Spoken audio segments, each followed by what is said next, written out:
ഹരേ ഹരേ ഹരേ കൃഷ്ണ കൃഷ്ണ കൃഷ്ണ ഹരേ ഹരേ ഹരേ രാമ രാമ രാമ ഹരേ ഹരേ ഹരേ കൃഷ്ണ കൃഷ്ണ കൃഷ്ണ ഹരേ ഹരേ ഹരേ രാമ രാമ രാമ ഹരേ ഹരേ ഹരേ കൃഷ്ണ കൃഷ്ണ കൃഷ്ണ ഹരേ ഹരേ ഹരേ രാമ രാമ രാമ ഹരേ ഹരേ ഹരേ കൃഷ്ണ കൃഷ്ണ ഹരേ ഹരേ സർവത്ര ഗോവിന്ദനാമ സങ്കീർത്തനം ഗോവിന്ദ ഗോവിന്ദ. ഒരു വട്ടം അമ്പാടി കണ്ണനെ കണ്ടാൽ ഞാൻ ഒരുപാടു കാര്യങ്ങൾ ചൊല്ലി നിൽക്കും. കൊതിയുള്ളതൊക്കെയും ചോദിച്ചു വാങ്ങും ഞാൻ ഇനിയുള്ള ജന്മങ്ങൾ ആസ്വദിക്കാൻ. കൃഷ്ണ ഹരേ ജയ കൃഷ്ണ ഹരേ ജയ കൃഷ്ണ ഹരേ ജയ കൃഷ്ണ ഹരേ ജയ കൃഷ്ണ ഹരേ ജയ കൃഷ്ണ ഹരേ ജയ. അവിടുന്നണഞ്ഞപ്പോൾ എന്തേ ഞാൻ മിണ്ടാഞ്ഞു, പറയേണ്ടതൊക്കെ മറന്നുപോയോ. തൊഴുകയ്യുമായി ഞാൻ നിന്നപ്പോൾ എൻ ചുണ്ടു കൊതിയോടെ കണ്ണാ വിളിച്ചു പോയി. കൃഷ്ണ ഹരേ ജയ കൃഷ്ണ ഹരേ ജയ കൃഷ്ണ ഹരേ ജയ കൃഷ്ണ ഹരേ കൃഷ്ണ ഹരേ ജയ കൃഷ്ണ ഹരേ ജയ കൃഷ്ണ ഹരേ ജയ. രോമാഞ്ചദീപ്തമെൻ ദേഹം വിറയ്ക്കുന്നു, വാക്കിടറുന്നു വിയർത്തിടുന്നു. അപ്പോഴും എന്നുള്ളിൽ നിന്നുയരുന്ന കണ്ണായെന്നുൾവിളി കേട്ടു ഞാനും. കൃഷ്ണ ഹരേ ജയ കൃഷ്ണ ഹരേ ജയ കൃഷ്ണ ഹരേ ജയ കൃഷ്ണ ഹരേ കൃഷ്ണ ഹരേ ജയ കൃഷ്ണ ഹരേ ജയ കൃഷ്ണ ഹരേ ജയ. അരികത്തു വന്നെൻ്റെ ദേഹത്തു തൊട്ടപ്പോൾ അടിമൂടി വീണു ഞാൻ തൃപ്പാദത്തിൽ. അവിടെ കിടന്നു കൊണ്ടവിടുത്തെ കാൽത്തളിർ അടിയന്റെ മൂർധാവിൽ വെച്ചു ഞാനും. കൃഷ്ണ ഹരേ ജയ കൃഷ്ണ ഹരേ ജയ കൃഷ്ണ ഹരേ ജയ കൃഷ്ണ ഹരേ ജയ കൃഷ്ണ ഹരേ ജയ കൃഷ്ണ ഹരേ ജയ. തുളസിപ്പൂഗന്ധം പരക്കുന്ന പാദത്തിൽ തുള്ളിക്കളിക്കും മനസ്സുമായി. നഖരത്ന ശോഭിത പാദപദ്മങ്ങളെ മുഖമങ്ങണഞ്ഞു ഞാൻ മുത്തമിട്ടു. കൃഷ്ണ ഹരേ ജയ കൃഷ്ണ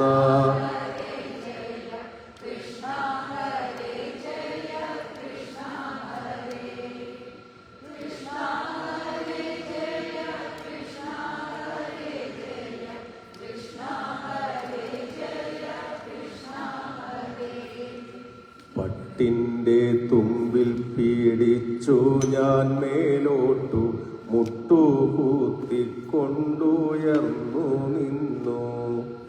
പീതാംബരം പോലെ ചേതോഹരാംഗനെ പ്രീതി പൂണ്ടേറ്റം പുണർന്നു നിന്നു. കൃഷ്ണ ഹരേ ജയ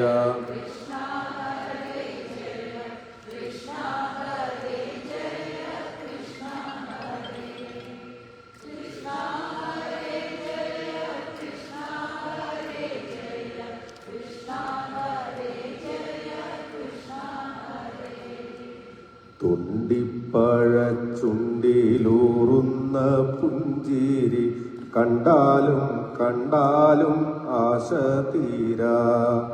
സുന്ദരനാസികാ കർണങ്ങളും സർവ വന്ദിത ശ്രീമുഖം പാർത്തു ഞാനും.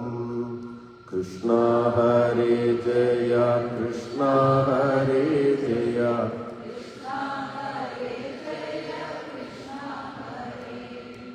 കൃഷ്ണ ഹരേ ജയ കൃഷ്ണ ഹരേ ജയ കൃഷ്ണ ഹരേ ജയ.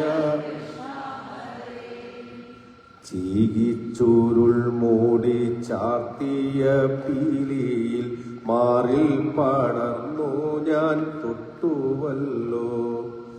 ആടുന്ന പീലിക്കണ്ണെന്നോടു ചോദിച്ചു, ആനന്ദമിങ്ങനെ വേറെയുണ്ടോ? കൃഷ്ണ ഹരേ ജയ കൃഷ്ണ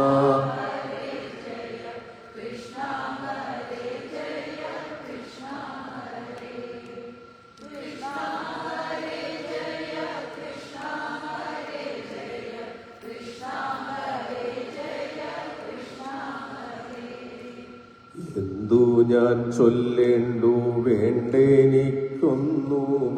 എന്താകിലും കണ്ണനോളമില്ല. വിട്ടു പിരിയാതിരിക്കുവാൻ ഞാനിന്നും കെട്ടിപ്പിടിക്കുന്നു തൃപ്പാദത്തിൽ. കൃഷ്ണ ഹരേ ജയ കൃഷ്ണ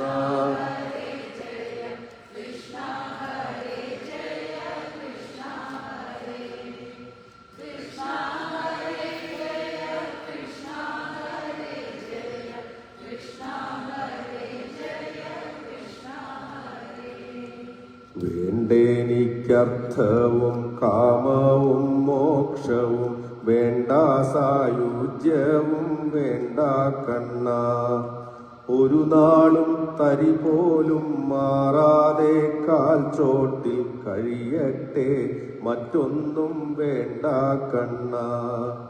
കൃഷ്ണ ഹരേ ജയ കൃഷ്ണ ഹരേ ജയ കൃഷ്ണ ഹരേ ജയ കൃഷ്ണ ഹരേ. കൃഷ്ണ ഹരേ ജയ കൃഷ്ണ ഹരേ ജയ കൃഷ്ണ ഹരേ ജയ കൃഷ്ണ ഹരേ. കൃഷ്ണ ഹരേ ജയ കൃഷ്ണ ഹരേ കൃഷ്ണ ഹരേ ജയ കൃഷ്ണ ഹരേ. സർവത്ര ഗോവിന്ദനാമ സങ്കീർത്തനം. ഗോവിന്ദ ഗോവിന്ദ. ഗുരുർബ്രഹ്മ ഗുരുർവിഷ്ണു ഗുരുർദേവോ മഹേശ്വര. ഗുരു സാക്ഷാൽ പരം ബ്രഹ്മ. തസ്മൈ ശ്രീ ഗുരവേ നമഃ.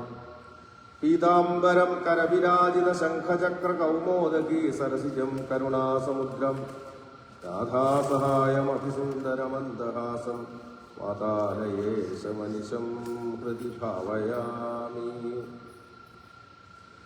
സർവത്ര ഗോവിന്ദനാമ സങ്കീർത്തനം. ഗോവിന്ദ ഗോവിന്ദ. ഇന്നലെ സർഗം എന്ന ലക്ഷണത്തോടു കൂടിയ മൂന്നാമത്തെ സ്കന്ധമാണ് നമ്മൾ പാരായണം ചെയ്തുകൊണ്ടിരുന്നത്. അതിൽ ഹിരണ്യാക്ഷവധം, വരാഹ അവതാരം എന്ന കഥയാണ് നമ്മൾ അവസാനമായിട്ട് അനുസ്മരിച്ചത്. സർഗം എന്നാൽ സൃഷ്ടി. എങ്ങനെയാണ് പ്രപഞ്ചം സൃഷ്ടിക്കപ്പെട്ടത് എന്നതാണ് പറയണത്. വിസർഗം എന്ന് പറഞ്ഞാൽ വിവിധ സൃഷ്ടികൾ. സൃഷ്ടി എങ്ങനെ വർദ്ധിച്ചു, ബ്രഹ്മാവും പിന്നെ ബ്രഹ്മാവിൻ്റെ പുത്രന്മാരും എങ്ങനെയാണ് ഈ ലോകത്ത് സൃഷ്ടി വർദ്ധിപ്പിച്ചത്. വിസർഗം എന്ന ലക്ഷണം നാലാമത്തെ സ്കന്ധത്തിലും പറയുന്നു. അപ്പൊ ഇന്ന് വായിച്ചത് സർഗം എന്ന ലക്ഷണം പറയുന്ന ഈ മൂന്നാമത്തെ സ്കന്ധത്തിന്റെ അവസാന ഭാഗവും നാലാമത്തെ സ്കന്ധവും, പിന്നീട് സ്ഥാനം എന്ന ലക്ഷണത്തോടുകൂടിയ അഞ്ചാമത്തെ സ്കന്ധത്തിലെ 8 അധ്യായങ്ങളും വായിച്ചു. നമുക്ക് ആദ്യത്തെ 7 മണി വരെയുള്ള സമയത്ത് ഈ 3ഉം 4ഉം സ്കന്ധങ്ങളിലെ കഥാഭാഗങ്ങൾ അല്പം ഒന്ന് അനുസ്മരിക്കാം എന്ന് വിചാരിക്കുന്നു. 3ാമത്തെ സ്കന്ധം ആരംഭിക്കുന്നത് തന്നെ വിതുരനും ഉദ്ധവനും തമ്മിലുള്ള സംഭാഷണത്തോടുകൂടിയാണ്. അതിന് കാരണം പരീക്ഷിത്ത് ശുകബ്രഹ്മർഷിയോട് പറഞ്ഞു, പരീക്ഷത്തിന്റെ അഥവാ കൗരവരുടെ ഒരു പൂർവികനാണല്ലോ വിതുരൻ. ആ വിതുരൻ മൈത്രേയ മഹർഷിയിൽ നിന്ന് ഭാഗവതം കേട്ടിട്ടുണ്ട് എന്ന് ഞാൻ ധരിച്ചിട്ടുണ്ട്. അപ്പോ ഇനിയുള്ള ഭാഗങ്ങൾ എനിക്ക് വിതുരനും മൈത്രേയനും തമ്മിലുള്ള സംഭാഷണ രൂപേണ പറഞ്ഞു തരണം എന്നാവശ്യപ്പെട്ടു. അതനുസരിച്ചാണ് വിതുരന്റെ കഥയിലേക്ക് പ്രവേശിക്കുന്നത്. ഈ ഭാഗവതത്തില് ധാരാളം കഥകൾ രാമായണം പോലെയല്ല. രാമായണം ഒറ്റ കഥയാണ്. പക്ഷെ ഭാഗവതം അങ്ങനെയല്ല. ഭാഗവതത്തിൽ പല പല കഥകളും പല പല സംഭാഷണങ്ങളും ഒക്കെ ഇങ്ങനെ മാറി മാറി വരുമ്പോൾ ചിലപ്പോൾ ആളുകൾക്കൊരു കൺഫ്യൂഷൻ ഉണ്ടാവും. ഇതിപ്പോ എവിടുന്ന ഇയാൾ വന്നത്? അപ്പൊ ശ്രീശുകനും പരീക്ഷിത്തും തമ്മിലല്ലേ സംഭാഷണം? ഇതിലൊക്കെ മൈത്രേയനും വിതുരൻ എന്നൊക്കെ കാണാനുണ്ടല്ലോ എന്നൊക്കെ തോന്നും. അപ്പൊ അതിനു വേണ്ടിയിട്ടാണ് പറഞ്ഞത്. ഈ ഭാഗവതം നമ്മൾ ഇന്നലെ കേട്ടു. ഭഗവാൻ 4 ശ്ലോകത്തിൽ ബ്രഹ്മാവിന് ഉപദേശിച്ചു എന്നും ബ്രഹ്മാവ് ആ ഭാഗവത തത്വം നാരദനും, നാരദൻ വ്യാസനും, വ്യാസൻ ശുകദേവനും, ശുകദേവൻ ഇപ്പോഴിതാ പരീക്ഷത്തിനും ഉപദേശിക്കുന്നു. അങ്ങനെ ഒരു ശിഷ്യ പ്രശിഷ്യ പരമ്പരയുണ്ടെങ്കിൽ ഭാഗവതത്തിന് മറ്റൊരു പരമ്പര കൂടിയുണ്ട്. സംഘർഷ്ണൻ സനൽകുമാര മഹർഷിക്കും സനൽകുമാരൻ പരാശരനും, വ്യാസന്റെ അച്ഛൻ സനൽകുമാരൻ പരാശരനും ബൃഹസ്പതിക്കും ഉപദേശിച്ചു. പരാശരനാണ് മൈത്രേയന് ഉപദേശിച്ചത്. ആ പരാശരൻ മൈത്രേയന് ഉപദേശിച്ച ഭാഗവതമാണ് വിഷ്ണു പുരാണം എന്ന് പറയുന്നു. ആ വിഷ്ണു പുരാണം ത്തിന്റെ കുറെ ഭാഗങ്ങൾ നഷ്ടപ്പെട്ടു. ഇപ്പോ കിട്ടുന്നത് ഒരു ചെറിയ പുസ്തകമാണ്. അതിലെയും ഇതിലെയും കഥകളൊക്കെ ഏകദേശം ഒരുപോലെ തന്നെയാണ്. മാത്രവുമല്ല വിഷ്ണു പുരാണം ഇപ്പോ വലിയ ശങ്കരാചാര്യ പോലെയുള്ള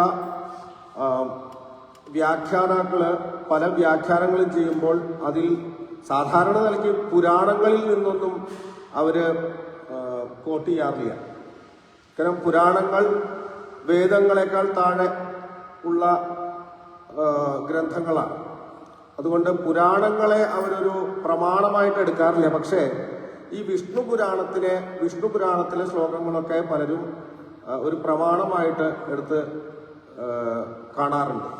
അത്ര പ്രാധാന്യമുള്ളതാണ്. പക്ഷെ അത് നമുക്കിപ്പോ പൂർണ്ണരൂപത്തിൽ കിട്ടാനില്ല. അപ്പൊ പരാശരൻ, അത് വ്യാസവിരചിതം എന്ന് പറയുമെങ്കിലും വ്യാസന്റെ അച്ഛൻ പരാശരൻ മൈത്രേയനെ ഉപദേശിക്കുന്ന രീതിയിൽ പരാശരനാണ് ആ വിഷ്ണു പുരാണത്തിന്റെ രചയിതാവ് എന്നും പറയാറുണ്ട്. അപ്പൊ അങ്ങനെയാണ് മൈത്രേയന് ഈ ഭാഗവത തത്വം കിട്ടിയത് എന്നർത്ഥം. ആ മൈത്രേയനാണ് വിതുരന് ഇത് ഉപദേശിച്ചു കൊടുക്കണം. അപ്പൊ വിതുരൻ, അതിന്റെ കൂടെ മറ്റു ചോദ്യമുണ്ട്. ഈ വിതുരൻ എന്ത് കാരണവശാലാണ് മഹാഭാരത യുദ്ധം ആരംഭിക്കുന്നതിന് മുമ്പ് ഹസ്തിനാപുരി വിട്ട് പോയത്? അതിന് തക്കതായിട്ടുള്ള കാരണമില്ലെങ്കിൽ സത്യത്തിൽ അദ്ദേഹം എന്ത് കാരണമുണ്ടെങ്കിലും പോവാൻ സാധ്യതയില്ല. കാരണം എന്താ? അദ്ദേഹത്തിന്റെ ഗൃഹം എന്നത് ശ്രീകൃഷ്ണൻ വസിച്ച ഗൃഹമാണ്. ശ്രീകൃഷ്ണൻ പാണ്ഡവർക്ക് വേണ്ടി കൗരവ സദസ്സിൽ ദൂതിന് വന്നപ്പോൾ താമസിച്ചത് വിതുരന്റെ ഗൃഹത്തിലാണ്. കൊട്ടാരത്തിലെ എല്ലാ സൗകര്യവും ചെയ്തിരുന്നുവെങ്കിലും ശ്രീകൃഷ്ണൻ അവിടെ താമസിക്കാൻ കൂട്ടാക്കിയില്ല. വിതുരന്റെ ഗൃഹത്തിലാണ്.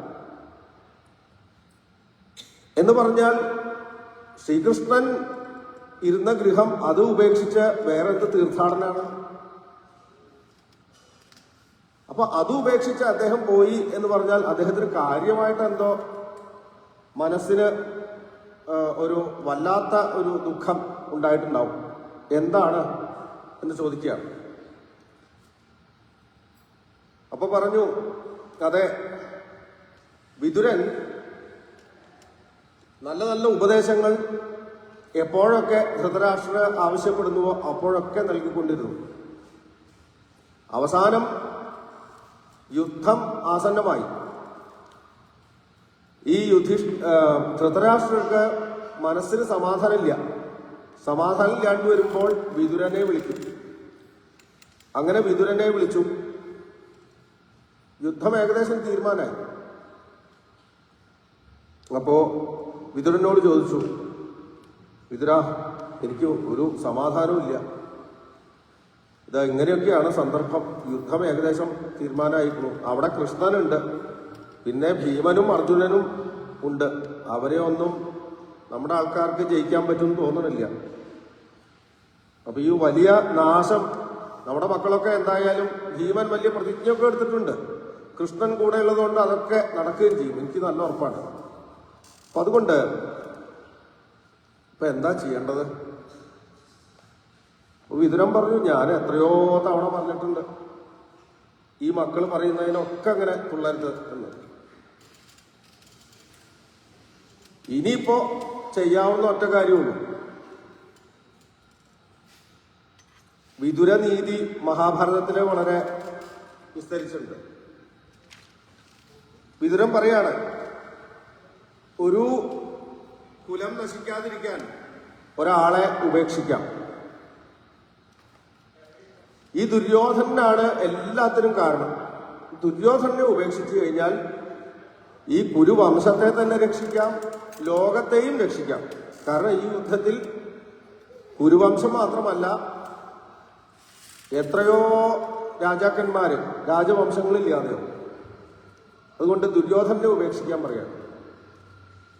ഇത് സദസ്സിൽ വെച്ചിട്ടാണ് പറയണത്. ദുര്യോധനൻ അവിടെയുണ്ട്. ദുര്യോധനെ സഹിക്കാൻ കഴിയില്ല. അങ്ങനെ ദുര്യോധനൻ വിതുരനെ കുറെ നിന്ദിക്കും. കാരണം ദാസീപുത്രനാണല്ലോ. അപ്പൊ അങ്ങനെ പറഞ്ഞ് വളരെ എളുപ്പത്തിൽ വിതുരനെ നിന്ദിക്കാം. വിതുരൻ അതൊന്നും ബാധിക്കില്ല. കാരണം അദ്ദേഹം ജ്ഞാനിയായത് കാരണം അദ്ദേഹത്തിന് അങ്ങനെയുള്ള ഒരു കോംപ്ലക്സ് ഒന്നുമില്ല. പക്ഷെ അവിടെ വിതുരനെ നിന്ദിച്ചു. വിതുരന് ഇനി ഇവിടെ നിൽക്കുന്നതിൽ അർത്ഥമില്ല എന്ന് തോന്നി. അങ്ങനെയാണ് അദ്ദേഹം തൻ്റെ എന്തൊക്കെ രാജപദവിയുണ്ടോ, രാജചിഹ്നങ്ങളുണ്ടോ, അതൊക്കെ അവിടെ വെച്ച് അദ്ദേഹം ഇറങ്ങുകയാണ്. അപ്പൊ ഈ ദുര്യോധനൻ നിന്ദിക്കുമ്പോഴും ഈ ധൃതരാഷ്ട്രര് അരുത് എന്നൊരു വാക്ക് പറയുന്നില്ല. എപ്പോഴും അങ്ങനെയാണ്. പാഞ്ചാലി വസ്ത്രാക്ഷേപ സമയത്ത് ധൃതരാഷ്ട്രന് ഒരു വാക്ക് പറഞ്ഞാൽ മതി, ചെയ്യരുത് എന്ന്. പക്ഷെ പറയില്ല. അങ്ങനെയാണ് വിതുരൻ പോയത്. അപ്പൊ വിതുരൻ അങ്ങനെ തീർത്ഥാടനം ചെയ്തുകൊണ്ട് അങ്ങനെ നടക്കുകയാണ്. അങ്ങനെ ഇരിക്കുമ്പോൾ ഉദ്ധവനെ കണ്ടുമുട്ടുകയാണ്. ഉദ്ധവൻ എങ്ങനെയാ പറഞ്ഞത്?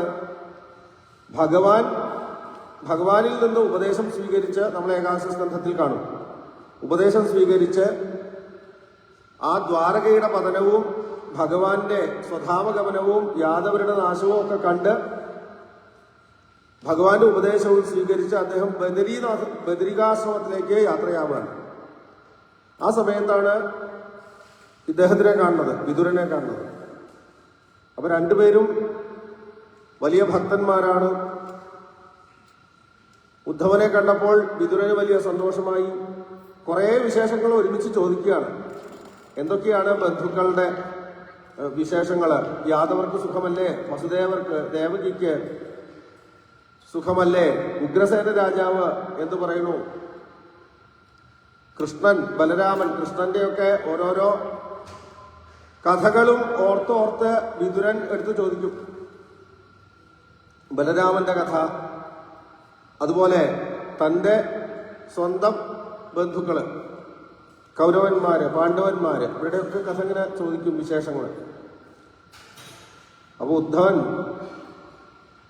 വാർത്താം സഖേ കീർത്തയ തീർത്ഥകീർത്തയെ എന്നാണ്. അദ്ദേഹത്തിന് കൃഷ്ണന്റെ കഥയാണ് കൂടുതൽ അറിയേണ്ടത് വിതുരന്. ആരുടെ കഥ പറഞ്ഞാലാണോ ആ പറയുന്നവനെയും കേൾക്കുന്നവനെയും ഒക്കെ ശുദ്ധീകരിക്കുക, മനഃശുദ്ധി ആരുടെ കഥ കേട്ടാലാണോ ഉണ്ടാവുക, ആ ഭഗവാന്റെ കഥ പറയൂ എന്നാണ് വിതുരൻ ചുരുക്കത്തിൽ ആവശ്യപ്പെടുന്നത്. കൂട്ടത്തിൽ മറ്റുള്ളവരുടെ കഥയും ചോദിച്ചു എന്നേ ഉള്ളൂ.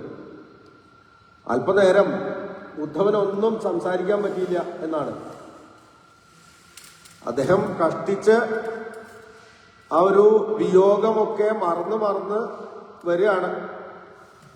കുറെ നടക്കുന്നു. അപ്പോഴാണ് വിതുരന്റെ ചോദ്യം. അല്പനേരം അദ്ദേഹം ഒന്ന് സംസാരിക്കാൻ പറ്റാതെ നിന്നുപോയി. പിന്നീട് പറഞ്ഞു, എന്ത് പറയാനാണ് യാദവന്മാരെ കുറിച്ച്? ഏറ്റവും ഭാഗ്യം കെട്ടവര് ഈ ലോകത്ത് ആരാണെന്ന് ചോദിച്ചാൽ യാദവന്മാരാണ്. കാരണം എന്താ? കൃഷ്ണൻ തങ്ങളുടെ ഇടയിൽ വന്ന് പറഞ്ഞിട്ട് ആ കൃഷ്ണൻ ആരാണ് എന്ന് മനസ്സിലാക്കാൻ അവർക്ക് സാധിച്ചില്ല.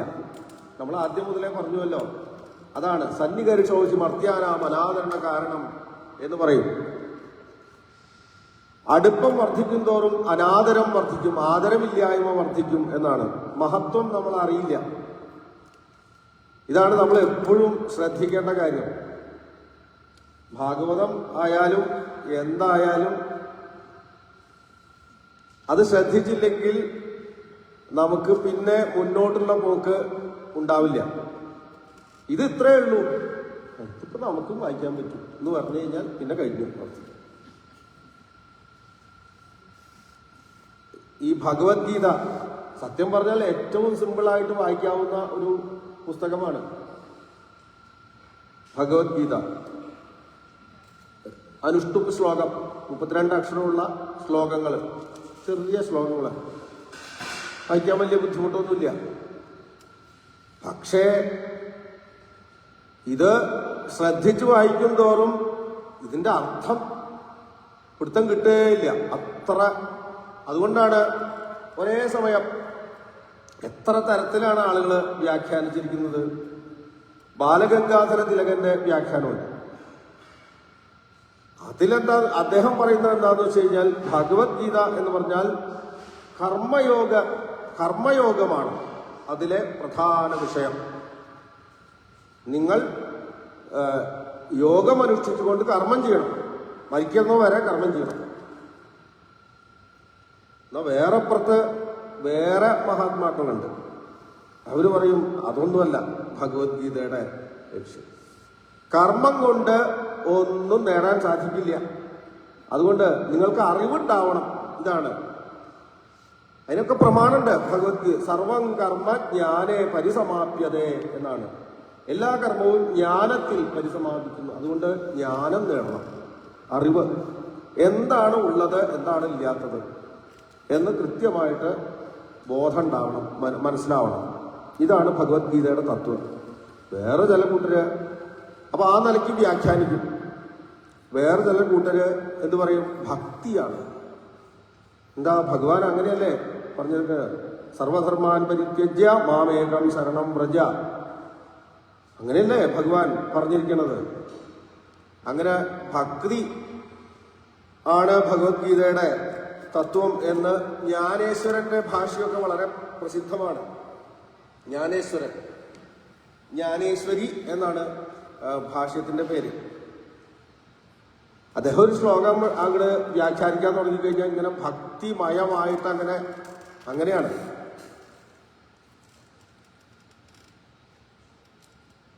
അപ്പൊ അതുകൊണ്ട് നമുക്ക് ഭഗവത്ഗീത വായിക്കാം എന്ന് വിചാരിച്ചിട്ട് കാണാപാഠാണ്. ഇപ്പോഴുണ്ട് എത്രയോ ആൾക്കാർ ഇപ്പൊ കാണാപാഠാക്കുന്നവരുണ്ട്. ഇത് കാണാപാഠം ആയിക്കഴിഞ്ഞാൽ അതുകൊണ്ട് വലിയ പ്രയോജനമൊന്നും ഉണ്ടാവില്ല. കാണാപാഠായി എന്നുള്ളത് കൊണ്ട് നമുക്ക് വലിയ പ്രയോജനം ഉണ്ടാവില്ല. അത് ദഹിക്കണം. നമുക്ക് ഇത് ദഹിക്കാണ്ടങ്ങനെ നമ്മള് ഇങ്ങനെ ചൊല്ലിയത് കൊണ്ട് മാത്രം കാര്യമില്ല എന്നർത്ഥം. അത് കാര്യമില്ല എന്നല്ല ഞാൻ പറഞ്ഞത്, അതുകൊണ്ട് മാത്രം പ്രയോജനം ഉണ്ടാവില്ല. ഒരു ശ്ലോകത്തിന്റെ അർത്ഥം നമുക്ക് ശരിയായിട്ട് ഉൾക്കൊള്ളുക എന്ന് പറഞ്ഞാൽ തന്നെ അത്ര എളുപ്പമല്ല.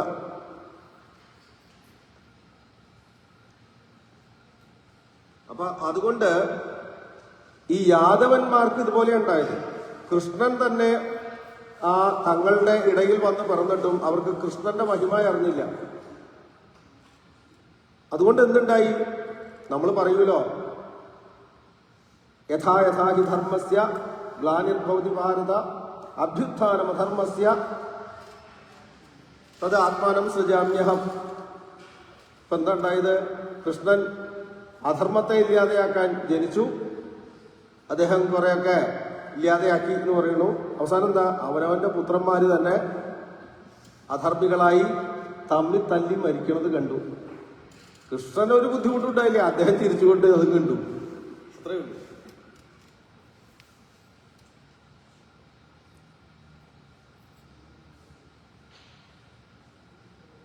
അപ്പൊ നമുക്ക് ഭഗവാന്റെ തത്വത്തെക്കുറിച്ച് ശരിയായിട്ടുള്ള ഒരു ധാരണ ഉണ്ടായില്ലെങ്കിൽ യാദവന്മാർക്ക് പോലും അപകടം പറ്റിയെന്ന് പറഞ്ഞു കഴിഞ്ഞാൽ പിന്നെ നമുക്ക് പറ്റാതിരിക്കും. അതാണ് ഉദ്ധവൻ പറയുന്നത് വിതുരനോട്. അങ്ങനെയുള്ള യാദവന്മാരുടെ ക്ഷേമത്തെക്കുറിച്ച് എന്താ പറയേണ്ടത്? ആ മഹർഷി ശാപം ഫലിച്ചിരിക്കുന്നു. യാദവന്മാരൊക്കെ തമ്മിൽ തല്ലി മരിച്ചു. ദ്വാരക കടലിനടിയിൽ പോയി. ബലരാമനും ഭഗവാനും ലീലകളൊക്കെ ഉപേക്ഷിച്ച്, അവരും ശരീരം ഉപേക്ഷിച്ച് അവരും പോയി കഴിഞ്ഞു. ഈ ലോകത്തിന്റെ ക്ഷേമത്തെക്കുറിച്ച് ഇനി എന്താ പറയേണ്ടത്? ഭഗവാനെ കുറിച്ച് ഓർത്തപ്പോഴേക്കും അദ്ദേഹത്തിന് ആ കുട്ടിക്കാലത്തെ ലീലകൾ മുതൽ ഓരോന്നോരോന്ന് ഓർമ്മ വരിക.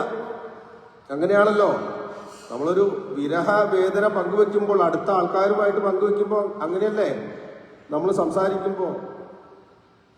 എന്നാലും എനിക്ക് മറക്കാൻ കഴിയുന്നില്ല. അദ്ദേഹം ചെയ്ത പല പല കാര്യങ്ങളെക്കുറിച്ചും നമ്മൾ ഓർക്കുന്ന പോലെ കൃഷ്ണന്റെ ഓരോരോ ലീലകളെക്കുറിച്ചും ഉദ്ധവൻ ഇങ്ങനെ ഓർക്കുകയാണ്. ഉദ്ധവന്റെ ഒരു പ്രത്യേകത, കുട്ടിക്കാലം മുതൽ കുട്ടിക്കളി പോലും കൃഷ്ണ പൂജയായിരുന്നു എന്നാ പറയാം ഉദ്ധവനെ കുറിച്ച്. അപ്പോ കൃഷ്ണന്റെ ബാലലീലകളെക്കുറിച്ച്, വൃന്ദാവന ലീലകളെക്കുറിച്ച്, രാസലീല തുടങ്ങിയിട്ടുള്ള ലീലകളെക്കുറിച്ച്, അനേകം അസുരൻ, പൂതന തുടങ്ങി അനേകം അസുരന്മാരെ നിഗ്രഹിച്ച ആ കഥകൾ, മധുരയിൽ വന്ന് മല്ലന്മാരെ നിഗ്രഹിച്ച് അവസാനം കംസനെ നിഗ്രഹിച്ച് ഉഗ്രസേനനെ രാജാവാക്കി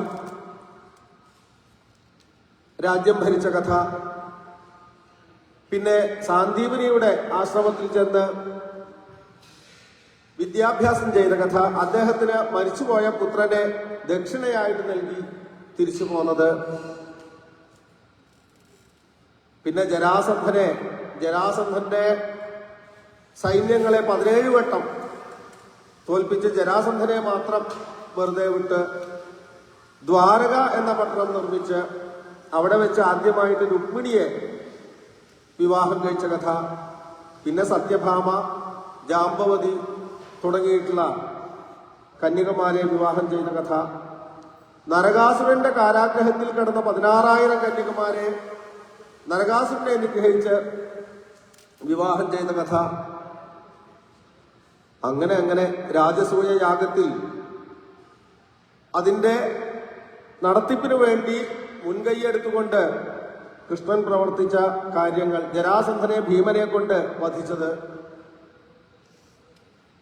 കൃഷ്ണനെ രാജസൂയ യാഗത്തിൽ പാണ്ഡവരെ അഗ്രാസനത്തിൽ ഇരുത്തി പൂജിച്ചു. ആ സമയത്ത് ശിശുപാലൻ നിന്ദിച്ചു. ശിശുപാലനെ ചക്രായുധം അയച്ച് വധിച്ച് ശിശുപാലന് മോക്ഷം കൊടുത്തത് കഥ, അതിനുശേഷം യുദ്ധത്തിൽ ദന്തവക്തന് മോക്ഷം കൊടുത്ത കഥ,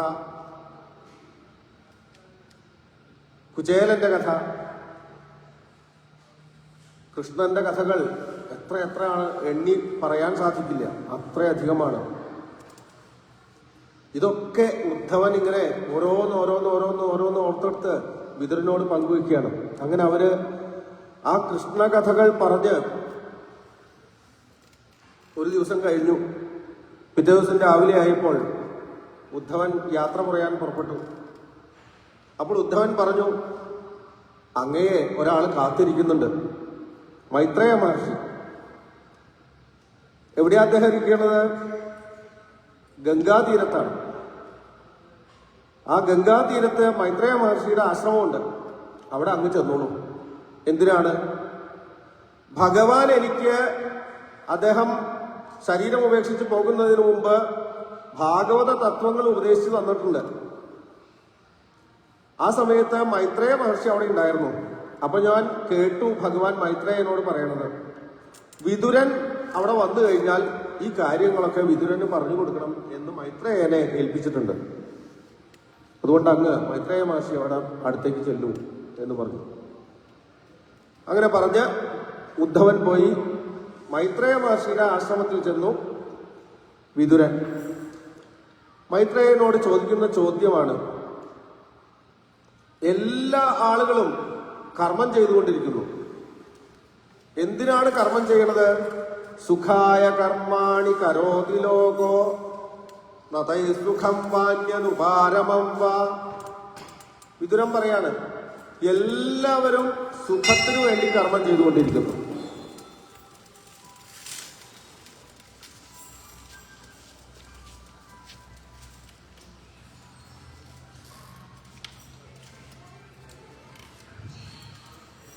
എല്ലാവരും സുഖത്തിനു വേണ്ടി കർമ്മം ചെയ്തുകൊണ്ടിരിക്കുന്നു. പക്ഷെ ആർക്കും എനിക്ക് കിട്ടി, എനിക്കിനി ഒന്നും വേണ്ട, എനിക്ക് സുഖം കിട്ടി, അങ്ങനെ ആരും പറയാറില്ല.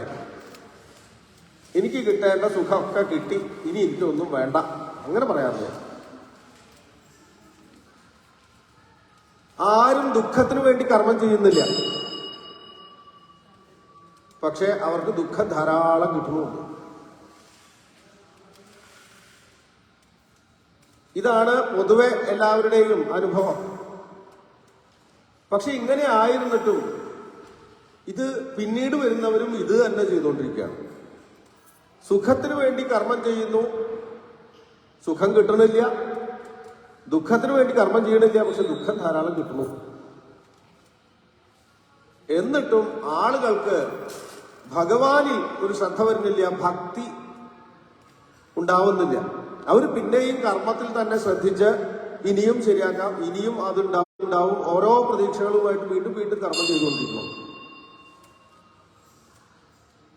ഇത് ഭഗവാന്റെ മായ എന്നല്ലാതെ എന്താ പറയാ? അപ്പോ ഈ മായയിൽ പെടാതിരിക്കണമെങ്കിൽ എന്തു വേണം? ഭഗവാനെ കുറിച്ച് തന്നെ സ്മരിക്കണം, ഭഗവാനെ കുറിച്ച് കേൾക്കണം, ഭഗവാനെ നിരന്തരം ഭജിക്കണം. മായയിൽ പെടാതിരിക്കാൻ മായാനാഥനെ ആശ്രയിക്കുകയല്ലാതെ വേറൊരു വഴിയില്ല. അതുകൊണ്ട് ആ ഭഗവാനെ കുറിച്ച്, ഭഗവാന്റെ തത്വത്തെക്കുറിച്ച് എനിക്ക് പറഞ്ഞു തരൂ. ഭഗവാൻ എങ്ങനെയാണ് സൃഷ്ടിക്കണത്, എങ്ങനെയാണ് പരിപാലിക്കുന്നത് തുടങ്ങിയിട്ടുള്ള ആ ഭഗവാന്റെ ലീലകളെ കുറിച്ച് എനിക്ക് പറഞ്ഞു തരൂ എന്ന് പറഞ്ഞപ്പോഴാണ് മൈത്രേയ മഹർഷി വിതുരന് ഭഗവാന്റെ സൃഷ്ടിലീലകളെ കുറിച്ച് ആദ്യം പറഞ്ഞു കൊടുത്തത്. അപ്പോഴാണ് ഭഗവാന്റെ ആ വിരാട് പുരുഷന്റെ നാഭികമലത്തിൽ ബ്രഹ്മാവുണ്ടായതും ബ്രഹ്മാവിന്റെ സൃഷ്ടികളെ കുറിച്ചും നമ്മൾ ഇന്നലെ സൂചിപ്പിച്ചത്. കാര്യമായിട്ടൊന്നും സൂചിപ്പിച്ചില്ല, എങ്കിലും നമ്മൾ വരാഹാവതാരം പറഞ്ഞു ചെറുതായിട്ട്. ബ്രഹ്മാവിന്റെ സൃഷ്ടികൾ 10 വിധത്തിലാണ്. അതിൽ 6 എണ്ണം പ്രാകൃത സൃഷ്ടിയും 3 എണ്ണം വൈകൃത സൃഷ്ടിയും 1 എണ്ണം രണ്ടും കൂടിയ സൃഷ്ടിയുമാണ്. പ്രാകൃതവും വൈകൃതവുമായിട്ടുള്ള സൃഷ്ടിയാണ് ഉഭയ സൃഷ്ടി എന്ന് പറയും. പ്രാകൃത സൃഷ്ടി എന്ന് പറഞ്ഞാൽ അത് ബ്രഹ്മാവിന്റെ പ്രത്യേകമായിട്ടുള്ള വൈശിഷ്ട്യമൊന്നും കൂടാതെയുള്ള സൃഷ്ടിയാണ്. എന്ന് പറഞ്ഞാൽ ഭഗവാൻ നേരത്തെ സൃഷ്ടിച്ചു വെച്ചത് ബ്രഹ്മാവ് അത് ഒന്ന് പ്രകടമാക്കി എന്ന് മാത്രമേ ഉള്ളൂ. അതിനെയാണ് പ്രാകൃത സൃഷ്ടി എന്ന് പറയാം. അത് ഏതൊക്കെയാണ് എന്ന് ചോദിച്ചാൽ മഹത്തത്വം, അഹങ്കാരം, പഞ്ചഭൂതങ്ങള്, മനസ്സ്, ഇന്ദ്രിയ ദേവതകള്, ഇതൊക്കെ പ്രാകൃത സൃഷ്ടികളാണ്. വൈകൃത സൃഷ്ടി എന്ന് പറഞ്ഞാൽ ഈ പഞ്ചഭൂതങ്ങളെ ഉപയോഗിച്ചുകൊണ്ട് ബ്രഹ്മാവ് ചെയ്യുന്ന വിശേഷ സൃഷ്ടികളാണ്. അത് 3 വിധത്തിലാണ്. ആ 3 വിധത്തിൽ എന്ന് പറയാൻ കാരണം ഈ ഭക്ഷണം സ്വീകരിച്ച് വിസർജിക്കുന്നതിന്റെ ഒരു രീതിക്കനുസരിച്ചാണ് 3ആയിട്ട് തിരിച്ചിരിക്കുന്നത്. താഴേന്ന് ഭക്ഷണം സ്വീകരിച്ച് മുകളിലൂടെ വിസർജിക്കുക, തിരശ്ചീനമായിട്ട് ഇങ്ങനെ സമമായിട്ട് നേർരേഖയിൽ ഭക്ഷണം സ്വീകരിച്ച് വിസർജനം ചെയ്യാം, മുകളിൽ നിന്നും ഭക്ഷണം സ്വീകരിച്ച് താഴെ വിസർജനം ചെയ്യാം. ഇങ്ങനെ 3 തരത്തിലാണ് ബ്രഹ്മാവിന്റെ സൃഷ്ടികൾ. ഇങ്ങനെ താഴേന്ന് ഭക്ഷണം സ്വീകരിക്കുന്ന സൃഷ്ടികളാണ് വൃക്ഷങ്ങള്, ചെടികള് ഒക്കെ. പിന്നെ തിരശ്ചീനമായിട്ട് സമാന്തരമായിട്ട് അത് ജന്തുക്കളൊക്കെ, ജന്തുക്കള്, പക്ഷികള്, മത്സ്യം ഇങ്ങനെ തുടങ്ങിയിട്ടുള്ളതൊക്കെ സമാന്തരമായിട്ട്. മനുഷ്യനും ദേവന്മാരുമൊക്കെ മുകളിലൂടെ ഭക്ഷണം സ്വീകരിച്ച് താഴെ വിസർജനം ചെയ്യും. ഇങ്ങനെ ഇതിനൊക്കെ 3 പേരൊക്കെ ഉണ്ട്. ഏതായാലും ഇങ്ങനെ 3 സൃഷ്ടികളാണ്. ഇതില് അനേക കോടിക്കണക്കിന് ശാഖകളുണ്ട്. ഇതിൽ ഓരോന്നിലും വെറൈറ്റീസ് ധാരാളം ഉണ്ട് എന്നർത്ഥം. അതിലൊക്കെ ഓരോരോ കണക്ക് പറയും. ചിലത് ഇത്ര നഖമുള്ളത് ജന്തുക്കളിലേക്ക് പറയും, ഇത്ര നഖമുള്ളത് ഒരു കാറ്റഗറി, ഇത്ര നഖമുള്ളത് വേറെ കാറ്റഗറി എന്നൊക്കെ പറയും. അതൊക്കെ ഇതിൽ പറയുന്നുണ്ട്. പിന്നെ 2 കൂടിയ സൃഷ്ടി എന്ന് പറഞ്ഞു. ഉഭയ സൃഷ്ടി എന്ന് പറഞ്ഞത് സനകാദി മഹർഷിമാരെ കുറിച്ചാണ് പറഞ്ഞത്. അതായത് പ്രാകൃതവും വൈകൃതവും അല്ലാത്ത 2ഉം ഏതാണെന്ന് തീരുമാനിക്കാൻ പറ്റാത്തൊരു സൃഷ്ടിയാണത്രേ. ഇത് ഭഗവാന്റെ തന്നെ അവതാരമാണ് എന്ന് പറയുന്നുണ്ട്. എന്നാൽ ബ്രഹ്മാവിന്റെ ആദ്യത്തെ പുത്രന്മാരും ആണെന്ന് പറയുന്നുണ്ട്.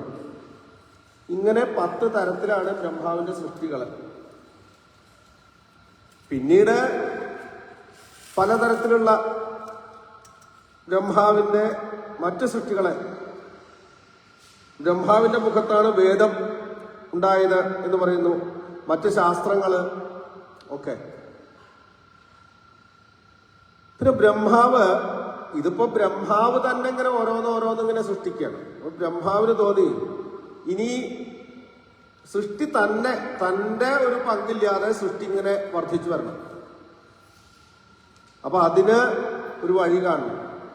അദ്ദേഹം ചിന്തിച്ച് 10 പുത്രന്മാരെ സൃഷ്ടിച്ചു. അതാണ് മരീചി, അത്രി, അങ്കിരസ്, പുലസ്ത്യൻ, പുലഹൻ, ക്രതു, വസിഷ്ഠൻ തുടങ്ങിയിട്ടുള്ള ആളുകൾ. നാരദൻ, ദക്ഷൻ, ഇവരൊക്കെ ബ്രഹ്മാവിന്റെ പുത്രന്മാരാണ്. ബ്രഹ്മാവിന്റെ ഓരോരോ അംഗത്തിൽ നിന്നാണ് ഇവരൊക്കെ ഉണ്ടാവുന്നത്.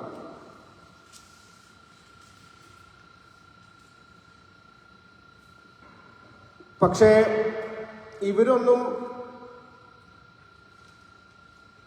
സൃഷ്ടി വർദ്ധിപ്പിക്കുന്നില്ല. അങ്ങനെ അവസാനം ബ്രഹ്മാവ് തന്റെ ശരീരത്തെ 2ആയിട്ട് വിഭജിക്കും. അതിനു മുമ്പ് ബ്രഹ്മാവ് സനകാദികൾക്ക് ശേഷം, സനകാദികള് ആണല്ലോ ആദ്യം ഉണ്ടായത്, മാനസ സൃഷ്ടിയാണ്. ബ്രഹ്മാവിന്റെ മനസ്സിൽ നിന്നുണ്ടായതാണ്. അവരോട് സൃഷ്ടി വർദ്ധിപ്പിക്കാൻ ബ്രഹ്മാവ് ആവശ്യപ്പെട്ടു. അപ്പൊ അവര് പറഞ്ഞു ഞങ്ങൾക്ക് താല്പര്യമില്ല. ബ്രഹ്മാവിന് ദേഷ്യം വന്നു എന്നാണ്. അങ്ങനെ ബ്രഹ്മാവിന്റെ കോപം ഇങ്ങനെ ഭ്രൂമധ്യത്തിൽ ഉരുണ്ടുകൂടിത്രേ. അതിൽ നിന്നാണ് രുദ്രൻ ഉണ്ടായത്. രോദനം ചെയ്തുകൊണ്ട് വന്നതുകൊണ്ട് രുദ്രൻ എന്ന് പേരായിരുന്നാണ്. അപ്പൊ രുദ്രൻ ജനിക്കണത് തന്നെ എനിക്ക് നാമങ്ങൾ വേണം, എനിക്ക് കുറെ പേരുകൾ വേണം എനിക്ക് ഭാര്യമാരെ വേണം, എനിക്ക് സ്ഥാനമാനങ്ങൾ വേണം എന്നൊക്കെ പറഞ്ഞു. അങ്ങനെ രുദ്രന് 11 നാമങ്ങളും 11 ഭാര്യമാരെയും രുദ്രാണിമാരെയും 11 സ്ഥാനങ്ങളും നൽകി. ഇതാണ് ഏകാദശ രുദ്രന്മാര്. ഇവരുടെ പേരുകളൊക്കെ ഉണ്ട്, ഇവരുടെ ഭാര്യമാരുടെ പേരുകളൊക്കെ ഉണ്ട്. താല്പര്യമുള്ളവർക്ക് 3-ാമത്തെ സ്കന്ധം 11-ാം അധ്യായം നോക്കാവുന്നതാണ്. അല്ല, ഇങ്ങനെ കുറെ ഉണ്ടെന്ന് പറയാം. ഡീറ്റെയിൽസ് എടുക്കാൻ പോയാൽ കുറെ ഉണ്ട്, ധാരാളം കാര്യങ്ങളുണ്ട്. അപ്പോ അതിനുശേഷമാണ് ഈ മഹർഷിമാരെ സൃഷ്ടിക്കുന്നത്. എന്നിട്ടും സൃഷ്ടി തനിയെ അത് അവരായിട്ടത് വർദ്ധിപ്പിക്കുന്നില്ല. രുദ്രൻ സൃഷ്ടി ചെയ്തു, പക്ഷെ അത് ബ്രഹ്മാവ് പറഞ്ഞു നിർത്തിക്കോളാൻ പറഞ്ഞു, പോയി തപസ് ചെയ്യാൻ പറഞ്ഞു. അങ്ങനെയാണ് രുദ്രൻ തപസ് ചെയ്ത് ശിവനായിട്ട് തീരാണ്. കാരണം രുദ്ര സൃഷ്ടികളൊക്കെ മഹാഘോരന്മാരായിരുന്നു. അവര് ബ്രഹ്മാവിനെ പിടിച്ച് തിന്നാമെന്നു എന്നാണ്. അപ്പോഴാ ബ്രഹ്മാവിന് പേടിയായി, നിർത്തിക്കോളാൻ പറഞ്ഞു. അവസാനം മഹർഷിമാരെയും സൃഷ്ടിച്ചു. അവരും തനിയെ സൃഷ്ടി വർദ്ധിപ്പിക്കുന്നില്ല. അപ്പോൾ ബ്രഹ്മാവ് സ്വയം തന്റെ ശരീരത്തെ 2ആയിട്ട് സങ്കല്പിച്ചു. അങ്ങനെ ആദ്യത്തെ മനുഷ്യ സൃഷ്ടി നടത്തി. സ്ത്രീയും പുരുഷനുമായിട്ട് അവനവന്റെ ശരീരത്തെ തന്നെ സങ്കല്പിച്ച് പുതിയ സൃഷ്ടി. ആദ്യത്തെ മനുഷ്യനാണ് സ്വയംഭുവ മനു, ശതരൂപാദേവി സ്ത്രീ. ആദ്യത്തെ എന്നൊക്കെ പറഞ്ഞു കഴിഞ്ഞാൽ ഈ കൽപ്പത്തിലെ എന്നുകൂടി മനസ്സിലാക്കണം. ഈ ഭാരതീയ ശാസ്ത്രങ്ങളനുസരിച്ച് ഇങ്ങനെ എന്താ പറയുക, ആദ്യത്തെ എന്ന് പറഞ്ഞു കഴിഞ്ഞാൽ അങ്ങനെയില്ല. ഇതിങ്ങനെ ഒരു ചക്രാണെന്നാണ്. ഒരു പ്രളയം കഴിയും, അടുത്ത സൃഷ്ടി. അപ്പൊ സൃഷ്ടി എന്ന് പറഞ്ഞു കഴിഞ്ഞാൽ അങ്ങോട്ട് ഒന്നൊന്ന് ആരംഭിക്കല്ല, ഒരു പ്രളയം കഴിഞ്ഞ് അടുത്ത സൃഷ്ടി, അത്രേ ഉള്ളൂ. ഈ കൽപ്പത്തിൽ വരാഹമായിട്ട് ഭഗവാൻ അവതരിച്ചു എന്നുള്ളത് കൊണ്ട് വാരാഹകൽപ്പം എന്നാ പറയാം. ബ്രഹ്മാവിന് 100 വയസ്സാണ് പ്രായം. ബ്രഹ്മാവിന്റെ ഒരു പകലാണ് ഒരു കൽപ്പം. ആ സംഖ്യയൊക്കെ ഇതില് 11-ാം അധ്യായത്തില് ഈ കാലസംഖ്യകളെ കുറിച്ച് പറയും. അപ്പോൾ ബ്രഹ്മാവിന് 100 വയസ്സ്. ആ 100 വയസ്സ് എങ്ങനെയാണെന്നുള്ളതാണ്. ഒരു പകല് ഒരു കൽപ്പമാണ്. ഒരു പകലിന് കൽപ്പം എന്നാ പറയാം. കൽപ്പം എന്ന് പറഞ്ഞാൽ 1000 ചതുർയുഗങ്ങൾ അടങ്ങുന്നതാണ് ഒരു കൽപ്പം. ചില്ലറ അല്ലേ? രാത്രിയും 1000 ചതുർയുഗങ്ങളാണ്. ആ രാത്രികാലം പ്രളയമാണ്. ഇദ്ദേഹം സന്ധ്യയാവുമ്പോൾ ഇദ്ദേഹം സൃഷ്ടിച്ചതിനൊക്കെ തിരിച്ച് അത് ചെയ്യും. അപ്പൊ രാത്രി പ്രളയമാണ്. പിന്നെ പിറ്റേ ദിവസം രാവിലെ എണീറ്റ് തുടങ്ങുന്നതിനാണ് വീണ്ടും സൃഷ്ടി. ഈ പ്രളയം 4 തരത്തിലുണ്ട്. ഇതിനെ നൈമിത്തിക പ്രളയം എന്ന് പറയും. ബ്രഹ്മാവിന്റെ ഒരു ദിവസം കഴിയുന്ന ആ പ്രളയത്തിനെ നൈമിത്തിക പ്രളയം എന്ന് പറയും.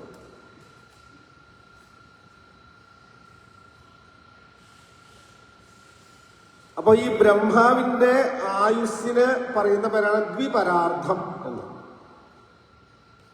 അതാണ് കാലത്തിന്റെ ഏറ്റവും വലിയ ഒരു ഗണിക്കാവുന്ന ഒരു കാലം. ഏറ്റവും ചെറിയ ഗണിക്കാവുന്ന കാലം എന്ന് പറഞ്ഞാൽ പരമാണു എന്നാണ്. ഇങ്ങനെ കാലം പരമാണു, അണു, ത്രുടി, ലവം എന്നൊക്കെ പറഞ്ഞിട്ട് നിമിഷം, ഇങ്ങനെയൊക്കെ പറഞ്ഞിട്ട് കാലത്തിന്റെ ഓരോരോ ഗണന ഇതിൽ കൊടുത്തിട്ടുണ്ട്. അപ്പൊ ഈ ഇപ്പോഴത്തെ ബ്രഹ്മാവിന് 50 വയസ്സ് കഴിഞ്ഞ് 51-ാമത്തെ വയസ്സിന്റെ ആദ്യത്തെ ദിവസമാണ് ഈ വാരാഹകൽപ്പം എന്നർത്ഥം. ഇപ്പോഴത്തെ ബ്രഹ്മാവിന് 50 വയസ്സ് കഴിഞ്ഞു. 51-ാമത്തെ വയസ്സിന്റെ ആദ്യത്തെ ദിവസമാണ്. അതിനെയാണ് വാരാഹകൽപ്പം എന്ന് പറയാ. ആ സൃഷ്ടിയെ കുറിച്ചാണ് പറയണത്. അതിൽ ഇങ്ങനെയുള്ള ഋഷിമാരെയൊക്കെ സൃഷ്ടിച്ചു, മറ്റുള്ള കാര്യങ്ങളൊക്കെ സൃഷ്ടിച്ചു. അവിടെ ആദ്യത്തെ മനുഷ്യൻ സ്വയംഭുവ മനുവാണ്, ശതരൂപാദേവിയാണ്. അതില് മുമ്പ് ഇഷ്ടംപോലെ ഉണ്ടെന്ന് അർത്ഥം. അതൊന്നും നോക്കണ്ട. അപ്പോ ഏതായാലും ഇത് തന്നെ നമുക്ക് പറ്റുമെന്നറിയില്ല. 1000 ചതുർയുഗ അത്ര ഒരു ദിവസം ബ്രഹ്മാവിന്റെ. അപ്പൊ എന്തായാലും ഇവരുണ്ടായപ്പോൾ ഇവര് ബ്രഹ്മാവിനെ നമസ്കരിച്ചു. ചെന്ന് ബ്രഹ്മാവിനോട് പ്രാർത്ഥിച്ചു, അങ്ങ് പറയുന്നത് എന്തോ അത് ഞങ്ങൾ അനുസരിക്കാം. മനു പറഞ്ഞു, ഞാൻ എന്താ ചെയ്യേണ്ടത്, എൻ്റെ കർത്തവ്യം എന്താണ്, അങ്ങ് പറയൂ, ഞാൻ എന്താണ് അങ്ങയ്ക്ക് വേണ്ടി ചെയ്യേണ്ടത്. ബ്രഹ്മാവിന് വലിയ സന്തോഷമായി. കാരണം ആദ്യം ഉണ്ടായ പുത്രന്മാരിങ്ങനെയല്ല പറഞ്ഞത്. ഇങ്ങനെ ചോദിച്ചില്ല എന്ന് മാത്രമല്ല, അങ്ങോട്ടൊരു കാര്യം ആവശ്യപ്പെട്ടപ്പോൾ പറ്റില്ല എന്ന് മുഖത്ത് നോക്കി പറഞ്ഞു. ഇതങ്ങനെയല്ല, ഇത് ഇങ്ങോട്ട് ചോദിക്കുകയാണ്, നമസ്കരിച്ച് ചോദിക്കുകയാണ് എന്താ വേണ്ടത് എന്ന്. ഒരച്ഛനെ സന്തോഷിക്കാത്ത പോലെ ബ്രഹ്മാവ് പറഞ്ഞു, സന്തോഷമായി, നിങ്ങൾക്ക് നല്ലത് വരും, നിങ്ങൾ ഭൂമിയിൽ ചെന്ന് സൃഷ്ടി വർദ്ധിപ്പിക്കണം, മൈഥുന സൃഷ്ടി. അവിടെ നിങ്ങൾക്ക് എല്ലാ ശ്രേയസ്സും ഉണ്ടാവും എന്നൊക്കെ പറഞ്ഞ് അനുഗ്രഹിച്ചു. അങ്ങനെ മനു ഭൂമിയിലേക്ക് വരികയാണ്.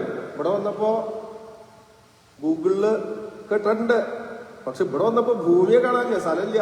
പണ്ടൊക്കെ അങ്ങനെയായിരുന്നു. ഇപ്പൊ കുറച്ച് ഭേദമായിട്ട് ഗൂഗിൾ മാപ്പ് ഇട്ടാലേ നാട്ടിലൊക്കെ വല്ല കുളത്തിന്റെ അവിടെ പാടത്തൊക്കെ എത്തിക്കും. അങ്ങനെയൊക്കെ ഇപ്പൊക്കെ അങ്ങനെയല്ല. അതുകൊണ്ട് എന്ന് പറഞ്ഞ പോലെ ഇദ്ദേഹം വന്നപ്പോൾ ഈ മാപ്പ് തെറ്റിയതാണോ, കാണാനില്ല, ഭൂമിയെ കാണാനില്ല. വെള്ളത്തിന്റെ നടുക്കാ കൊണ്ട് നിർത്തിയത് വണ്ടി. ഇദ്ദേഹം തിരിച്ചുപോയി ബ്രഹ്മാവിനോട് പറഞ്ഞു, കാണാനില്ല. ബ്രഹ്മാവ് ചിന്തിച്ചു. ബ്രഹ്മാവിന് കാര്യം മനസ്സിലായി. ഹിരണ്യാക്ഷൻ എന്ന അസുരൻ ഭൂമിയെ എടുത്തുകൊണ്ടുപോയി ഒളിപ്പിച്ചിരിക്കുകയാണ്. ഹിരണ്യാക്ഷൻ അത്രയേ ഉള്ളൂ എന്നർത്ഥം. ഭൂമി എങ്ങനെ ക്രിക്കറ്റ് ബോളൊക്കെ എടുത്താണ് അങ്ങനെ കൊണ്ടുപോയി ഒളിപ്പിച്ചു വെച്ചിരിക്കുകയാണ്. രസാതലത്തിലാണ് ഒളിപ്പിച്ചിരിക്കുന്നത്. അപ്പോൾ ബ്രഹ്മാവ് ഭഗവാനെ സ്മരിച്ചു, എങ്ങനെയാണ് ഇതിപ്പോ ഒന്ന് ഉദ്ധരിക്കുക. അപ്പോഴാണ് വരാഹമായിട്ട് ഭഗവാൻ അവതരിച്ചത്. ആ കഥ നമ്മൾ ചുരുക്കിയാണെങ്കിലും ഇന്നലെ അനുസ്മരിച്ചു. അപ്പൊ ബ്രഹ്മാവിന്റെ മറ്റൊരു പുത്രനാണ് ആ വരാഹ അവതാര കഥ. നമ്മളിപ്പോ ഇനി പറയേണ്ട ആവശ്യമില്ലല്ലോ. തുടർന്നും ബ്രഹ്മാവ് അനേക സൃഷ്ടി ചെയ്തു. സരസ്വതി ബ്രഹ്മാവിന്റെ പുത്രിയാണ് സത്യത്തിൽ. ആ സരസ്വതിയുടെ സൗന്ദര്യത്തിൽ മോഹിച്ച ബ്രഹ്മാവ് പിന്നാലാണെന്ന് തോന്നാണ്. അപ്പോൾ ബാക്കി ഋഷിമാരൊക്കെ കളിയാക്കി എന്നൊക്കെയാണ്.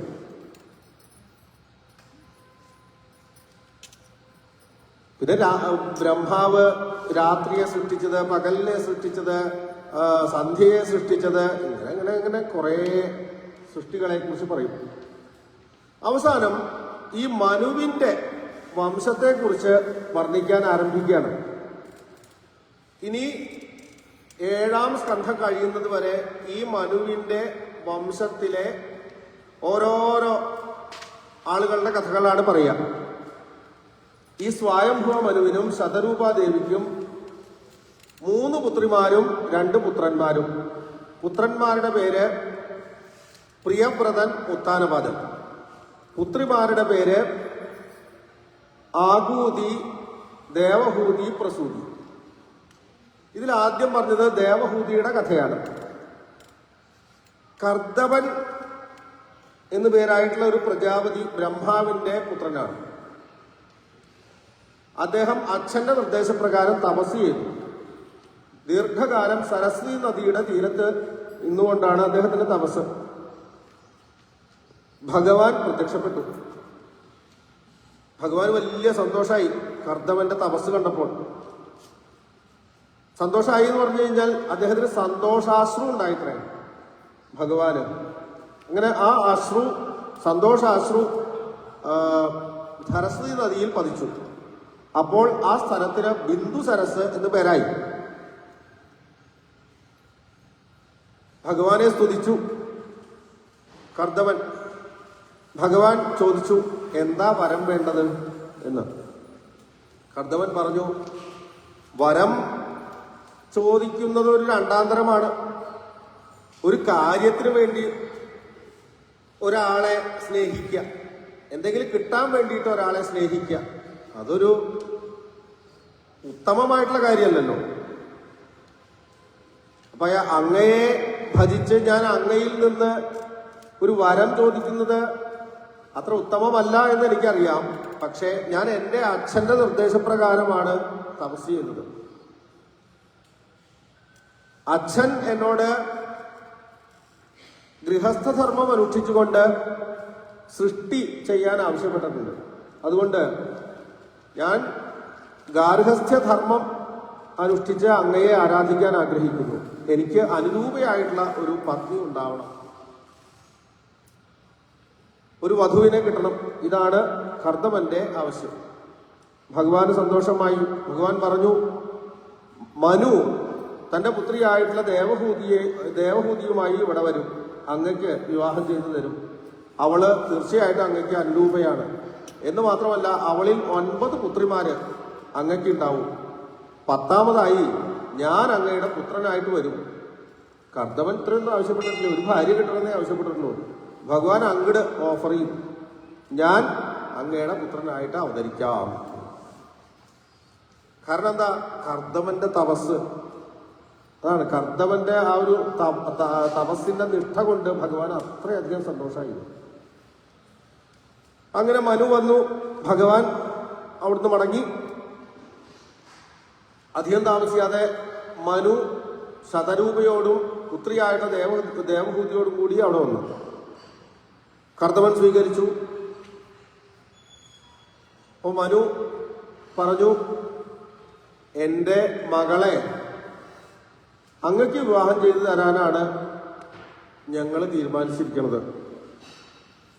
അങ്ങ് ഇവളെ സ്വീകരിക്കണം. തീർച്ചയായിട്ടും അങ്ങക്ക് അനുരൂപയാണ്, അനുഗുണയാണ്, അനുഗുണം ഉള്ളവളാണ്, രാജകുമാരിയാണ് എന്ന് വിചാരിച്ച് അങ്ങ് തിരസ്കരിക്കണ്ട. നല്ല ഗുണമുള്ളവളാണ്, നല്ല ശീലമുള്ളവളാണ്, അങ്ങ് സ്വീകരിക്കണം എന്ന് പറഞ്ഞു. കർദമൻ പറഞ്ഞു, ഞാനും കേട്ടിട്ടുണ്ട് അങ്ങയുടെ ഈ മകളെക്കുറിച്ച്. മകളുടെ സൗന്ദര്യം വളരെ പ്രസിദ്ധമാണ്. ഏതോ ഒരു ഗന്ധർവൻ വിമാനത്തിൽ പോകുമ്പോൾ ഈ ദേവഭൂതി ഉദ്യാനത്തിൽ കളിക്കുന്നത് കണ്ട് ആ സൗന്ദര്യത്തിൽ മയങ്ങി തലമുത്തി വീണു എന്നൊക്കെയാണ്. ഇവിടെ എത്തിച്ചു നോക്കിയതാണ്, ആ സൗന്ദര്യത്തിൽ മയങ്ങി വീണു എന്ന്.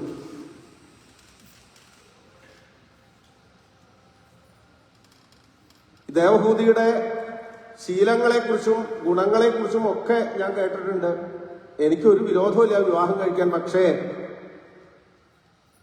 ഒരു കാര്യമുണ്ട്, സന്തതി ഉണ്ടായിക്കഴിഞ്ഞാൽ ഞാൻ പിന്നെ ഗാർഹസ്ഥ്യം തുടരില്ല, ഞാൻ ഗൃഹം ഉപേക്ഷിച്ച് പോകും. ഇത് സമ്മതമാണെങ്കിൽ വിവാഹം കഴിക്കാം. ദേവഭൂതിക്ക് സമ്മതമായിരുന്നു.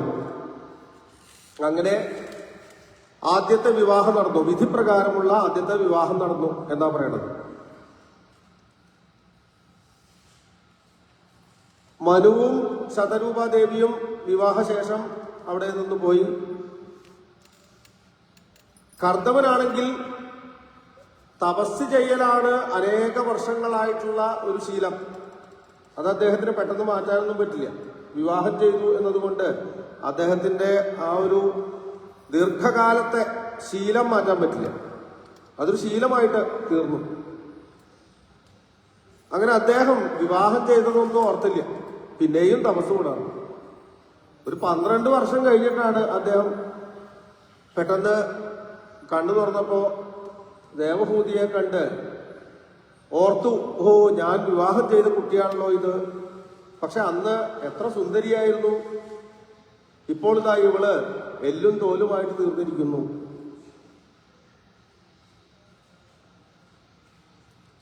ഈ പതിവ്രതയായിട്ടുള്ള ദേവഭൂതി കർദമനെ ശുശ്രൂഷിക്കുകയായിരുന്നു. കർദമന് വേണ്ട പൂജയ്ക്ക് വേണ്ട കാര്യങ്ങളൊക്കെ ഒരുക്കി കൊടുക്കുക. ഏതുപോലെയാണോ ഒരു സന്യാസിയുടെ, ഒരു തപസ്വിയുടെ പത്നി ചെയ്യേണ്ടത്, ജീവിക്കേണ്ടത്, അതുപോലെ ജീവിച്ചത്. രാജകുമാരിയായിരുന്നു അതിനു മുമ്പ് എങ്കിലും ഇവിടെ വന്ന് ഇദ്ദേഹത്തിന്റെ പത്നിയായപ്പോൾ തപസ്വിനിയായി. ഇങ്ങനെയുള്ള ഈ ദേവഹൂതിയുടെ ഒരു ശീലഗുണം കണ്ട് കർദമന് വലിയ സന്തോഷമായി. അങ്ങനെ കർദമൻ ദേവഹൂതിയോട് പറഞ്ഞു, എനിക്ക് തപസ് കൊണ്ട് എന്തൊക്കെ ഒരു ശക്തിയുണ്ടോ അതൊക്കെ നിനക്ക് കൂടി അവകാശപ്പെട്ടതാണ്. അതുകൊണ്ട് ഞാൻ നിനക്ക് തരുന്നു എന്ന് നീ വിചാരിക്കേണ്ട, നിന്റെ അവകാശമാണ്. നീ എന്താണ് ആഗ്രഹിക്കുന്നത് അത് ഞാൻ സാധിപ്പിച്ചു തരും. ദേവഹൂതി പറഞ്ഞു, എനിക്ക് അങ്ങനെ വലിയ വലിയ ആഗ്രഹമൊന്നുമില്ല. സാധാരണ ഏതൊരു സ്ത്രീയെയും പോലെ എനിക്ക് ലൗകികമായിട്ടുള്ള കുറച്ച് ആഗ്രഹങ്ങളൊക്കെ ഉണ്ട്. കർദമൻ പറഞ്ഞു, ശരി, ദാമ്പത്യ ജീവിതം ആസ്വദിക്കണം, ഇതാണ്. കർദമൻ പെട്ടെന്ന് തന്നെ ഒരു വിമാനം അങ്ങോട്ട് സൃഷ്ടിച്ചു എന്നാണ്. കാമകം എന്നാണ് ആ വിമാനത്തിന്റെ പേര്. എല്ലാ സൗകര്യങ്ങളും ഉണ്ട്. ഇത്രയും ഇന്ന് പോലും നമുക്ക് അങ്ങനെയുള്ള സൗകര്യങ്ങൾ ഉള്ള വിമാനമൊന്നും ഉണ്ടാവില്ല. എല്ലാ സൗകര്യവും ഉണ്ട്. ആ വിമാനത്തിന്റെ ഉള്ളിൽ ഉദ്യാനങ്ങളുണ്ട്, അതിൻ്റെ ഉള്ളിൽ ഇല്ലാത്തതൊന്നുമില്ല. മാത്രമല്ല അവിടെ കയറിയിരുന്ന് ന്യൂയോർക്കിൽ പോട്ടെ ആലോചിച്ചാൽ മതി, അപ്പം ആ ഇന്ത്യയിൽ പോട്ടെ എന്നാലോചിച്ചാൽ അപ്പൊ നേരെ കൊച്ചിയിലിറങ്ങും. അത് ഈ 21 മണിക്കൂർ അല്ലെങ്കിൽ അത്രയും സമയമൊന്നും വേണ്ട. അപ്പൊ അങ്ങോട്ട് വിചാരിച്ച അപ്പം അങ്ങോട്ട് ഇങ്ങനെ ഒരു വിമാനം. പക്ഷെ വിമാനം ഉണ്ടായതുകൊണ്ട് കാര്യമില്ല, ദേവഹൂതിക്ക് അത്ര സന്തോഷമൊന്നും ആയില്ല. കാരണം എന്താ, അനുഭവിക്കാൻ നല്ലൊരു ശരീരമില്ല. കർദമന് മനസ്സിലായി. കർദമൻ പറഞ്ഞു, ഇതാ ആ ബിന്ദു സരസിൽ ഒന്ന് മുങ്ങി വരൂ എന്ന്. അങ്ങനെ ദേവഹൂതി ബിന്ദു സരസിൽ ഒന്ന് മുങ്ങിയപ്പോഴുണ്ട് അതിന്റെ അടിയിൽ, വെള്ളത്തിന്റെ അടിയിൽ ധാരാളം സുന്ദരിമാര്. അവരൊക്കെ ആ ദേവഹൂതിക്ക് നല്ല ശരീരം ഉണ്ടായെന്ന് മാത്രമല്ല, അവരൊക്കെ കൂടി ദേവഹൂതിയെ അലങ്കരിച്ചു. നല്ല നല്ല പട്ടുവസ്ത്രങ്ങളും ആഭരണങ്ങളൊക്കെ അണിയിച്ച് അലങ്കരിച്ചു. അങ്ങനെ ആ സുന്ദരിമാരോട് കൂടി ദേവഹൂതി കയറി വന്നു. അപ്പോഴേക്കും തന്റെ തപശക്തി കൊണ്ട് കർദമനും അതിസുന്ദരനായിട്ട് തീർന്നു. രണ്ടുപേരും കൂടി മറ്റ് തോഴിമാരോടൊക്കെ കൂടി ആ കാമകത്തിൽ കയറി അനേക ദേവോദ്യാനങ്ങളിലൊക്കെ ചെന്ന് ദീർഘകാലം സുഖമനുഭവിച്ചു എന്നാണ്.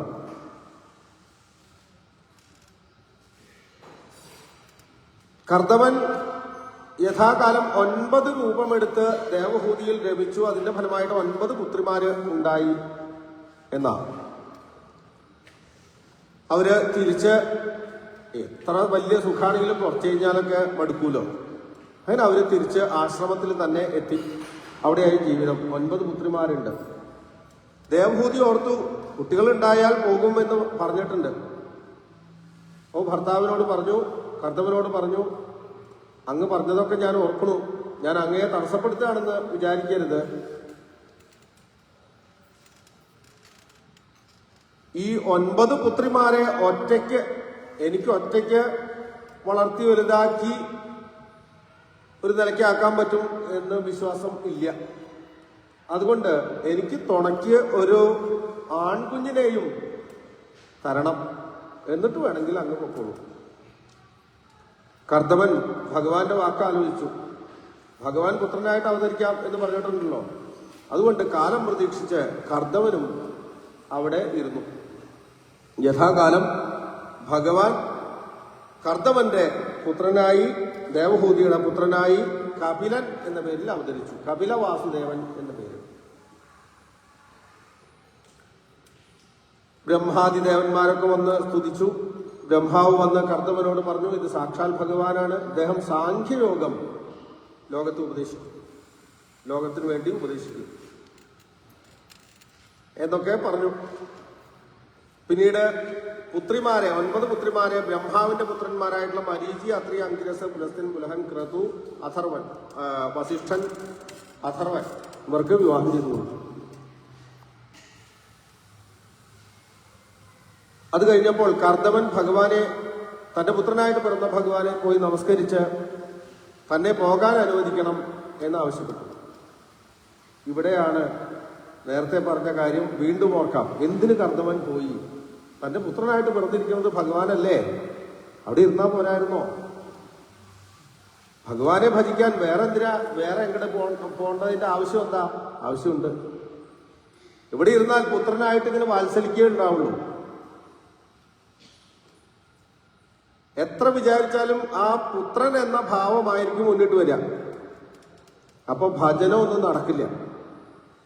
അതുകൊണ്ട് ബുദ്ധിമാനായിട്ടുള്ള കർദമൻ അദ്ദേഹത്തിന്റെ ഭഗവാന്റെ തന്നെ സമ്മതം നേടി അവിടുന്ന് പോവാണ്. ഭഗവാൻ പറഞ്ഞു, അങ്ങ് പൊക്കോളൂ, അതന്നെയാണ് നല്ലത്. പക്ഷേ എപ്പോഴും എന്നെ സ്മരിച്ചുകൊണ്ട്, എന്നെ കീർത്തിച്ചുകൊണ്ട് അങ്ങ് സഞ്ചരിക്കൂ, അങ്ങ് തീർച്ചയായിട്ടും മുക്തനായിട്ട്. അങ്ങനെ കർദമൻ അവിടെ നിന്ന് യാത്രയായി. അദ്ദേഹം കാലാന്തരത്തിൽ മുക്തിയെ പ്രാപിച്ചു. അമ്മയും മകനും മാത്രമാണ് ഇപ്പൊ ആശ്രമത്തിൽ. ദേവഹൂതിക്ക് കുറെ കഴിഞ്ഞപ്പോൾ തോന്നി, ഭർത്താവ് നല്ല ജ്ഞാനിയായിരുന്നു. അദ്ദേഹം ഉള്ളപ്പോൾ അദ്ദേഹത്തിൽ നിന്ന് ഞാൻ അറിയേണ്ടതൊന്നും അറിഞ്ഞില്ല. വെറും ലൗകികമായിട്ടുള്ള കുറച്ച് സുഖങ്ങൾ മാത്രമാണ് അദ്ദേഹത്തോട് ഞാൻ ആവശ്യപ്പെട്ടത്. അത് അദ്ദേഹം തന്നു. അദ്ദേഹത്തിനോട് ഈശ്വരനെ കുറിച്ച് ഒന്നും ഞാൻ ചോദിച്ചില്ല.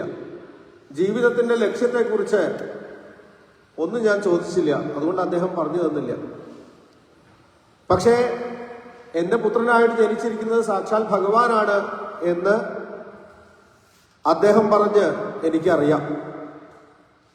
എന്തോ ഭാഗ്യം കൊണ്ട് ഈ സമയത്ത് എന്റെ പുത്രനായിട്ട് ഭഗവാൻ പിറന്നത് തീർച്ചയായിട്ടും എനിക്ക് പ്രയോജനപ്പെടുത്തണം. ഞാനിപ്പോൾ പുത്രഭാവം വിട്ട് ഈശ്വരനായിട്ട് അദ്ദേഹത്തെ നമസ്കരിച്ച് അദ്ദേഹത്തോട് ചോദിക്കാൻ പോവുകയാണ് എനിക്കറിയേണ്ടതൊക്കെ എന്ന് നിശ്ചയിച്ചുകൊണ്ട് കപിലവാസുദേവന്, കുട്ടിയായിട്ടുള്ള കപിലവാസുദേവന്റെ അടുത്ത് നിന്ന് നമസ്കരിച്ച് ദേവഹൂതി പറഞ്ഞു, എനിക്ക് മടുത്തിരിക്കുന്നു. ഇന്ദ്രിയ സുഖങ്ങൾ അനുഭവിച്ച് എനിക്ക് സത്യത്തിൽ അന്ധത ബാധിച്ചിരിക്കുന്നു. അജ്ഞാനം വർദ്ധിക്കുക അല്ലാണ്ട് ഇന്ദ്രിയ സുഖങ്ങൾ കൊണ്ട് മറ്റൊന്നും സംഭവിച്ചിട്ടില്ല. സുഖം വർദ്ധിക്കും എന്നൊക്കെ വിചാരിക്കുക അല്ലാതെ ദുഃഖമാണ് വർദ്ധിച്ചത്. അന്ധകാരമാണ്, അറിവില്ലായ്മ അങ്ങനെ കൂടി വന്നു. നിർഭിണ്ണാനിതരാം ഭൂമൻ അസദിന്ദ്രിയ തരിഷണാൽ ഏന സംഭാവ്യമാനേന പ്രപന്നാന്ധം തമപ്രഭോ. ഇത് തന്നെയാണ് നമ്മുടെയും അവസ്ഥ. എത്ര കണ്ട് നമ്മള് ഇന്ദ്രിയങ്ങളെ തൃപ്തിപ്പെടുത്തുന്ന കർമ്മങ്ങളിൽ ഏർപ്പെടുത്തുവോ അത്രയും നമ്മൾ അന്ധകാരത്തിലേക്ക്, ആഴത്തിലേക്ക് പോയിക്കൊണ്ടിരിക്കും. അപ്പോ ദേവഹൂതി പറഞ്ഞു, എനിക്ക് ഈ അജ്ഞാനം മാറിക്കിട്ടണം, അതിനുവേണ്ടി അങ്ങ് അനുഗ്രഹിക്കണം, അങ്ങ് എനിക്ക് ഉപദേശങ്ങൾ തരണം, അറിവ് നൽകണം എന്നാവശ്യപ്പെടുകയാണ്. അപ്പൊ കർദമൻ, ഭഗവാൻ കപിലൻ പറഞ്ഞു, യോഗ ആധ്യാത്മിക പുംസാം മതോ നിശ്രേയസായമേ അത്യന്തോപരിത്യത്ര ദുഃഖസ്യ സുഖസ്യ. അമ്മേ, ഇതിനൊറ്റ വഴിയുള്ളൂ. ആധ്യാത്മിക യോഗം. ഭൗതികമായിട്ടുള്ള കാര്യങ്ങൾ ഇനിയും ചെയ്തിരുന്നത് കൊണ്ട് കൂടുതൽ പ്രയോജനമൊന്നും ഉണ്ടാവില്ല.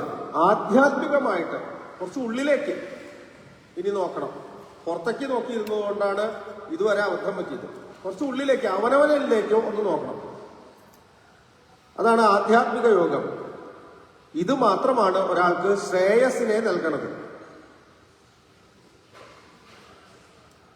ചേതഖൽവസ്യ ബന്ധായ മുക്തയെ ആത്മനോമതം ഗുണേഷു ശക്തം ബന്ധായ രഥം വാ പുംസുക്തയെ. ഇത് ഈ പറയുമ്പോ അത്ര ചിലർക്കൊക്കെ ബുദ്ധിമുട്ടാണെന്ന് തോന്നും. പക്ഷെ ഇത് വളരെ എളുപ്പമാണ്.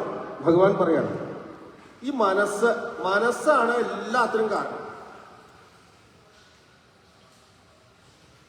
മനസ്സാണ് ബന്ധത്തിനും കാരണം, മനസ്സാണ് മുക്തിക്കും കാരണം. മനസ്സാണ് ദുഃഖത്തിന് കാരണം, മനസ്സ് തന്നെയാണ് സുഖത്തിനും കാരണം. അതുകൊണ്ട് ഈ മനസ്സിനെ ശരിയാക്കിയാൽ മതി. വിഷയങ്ങളുമായിട്ട് മനസ്സ് ബന്ധപ്പെടുമ്പോൾ അത് ബന്ധത്തിനും, ഭഗവാനുമായിട്ട് മനസ്സ് ബന്ധപ്പെടുമ്പോൾ അത് മുക്തിക്കും കാരണമാവും. മനസ്സ് പലത് സങ്കല്പിച്ച്, പല വിഷയങ്ങളെ സങ്കല്പിച്ച് നടക്കുമ്പോൾ ദുഃഖം. അതേ മനസ്സുകൊണ്ട് ഭഗവാനെ ഓർക്കുമ്പോൾ സുഖം.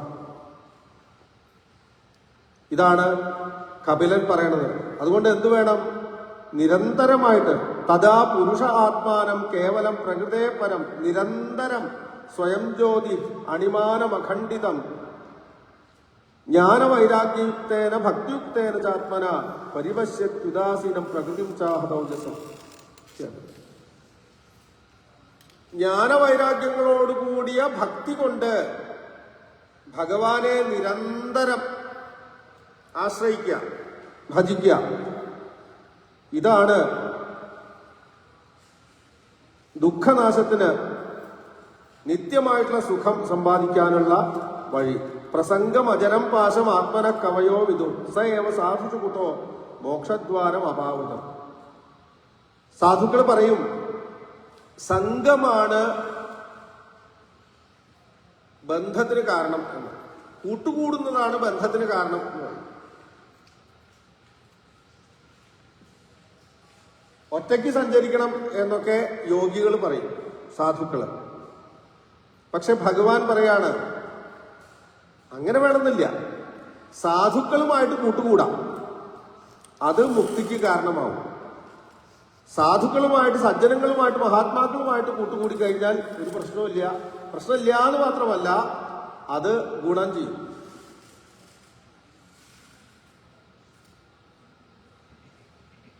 അതുകൊണ്ട് സത്സംഗം ചെയ്യണം. സത്സംഗം ചെയ്തു കഴിഞ്ഞാൽ ഭഗവത് ഭക്തി സ്വാഭാവികമായിട്ട് ഉണ്ടാവും. ഭക്തി ഉണ്ടായിക്കഴിഞ്ഞാൽ ജ്ഞാനവൈരാഗ്യങ്ങളും ഉണ്ടാവും. അതുവഴി ആ ഭഗവാനെ ആശ്രയിച്ച് മുക്തി നേടാനായിട്ട് സാധിക്കും.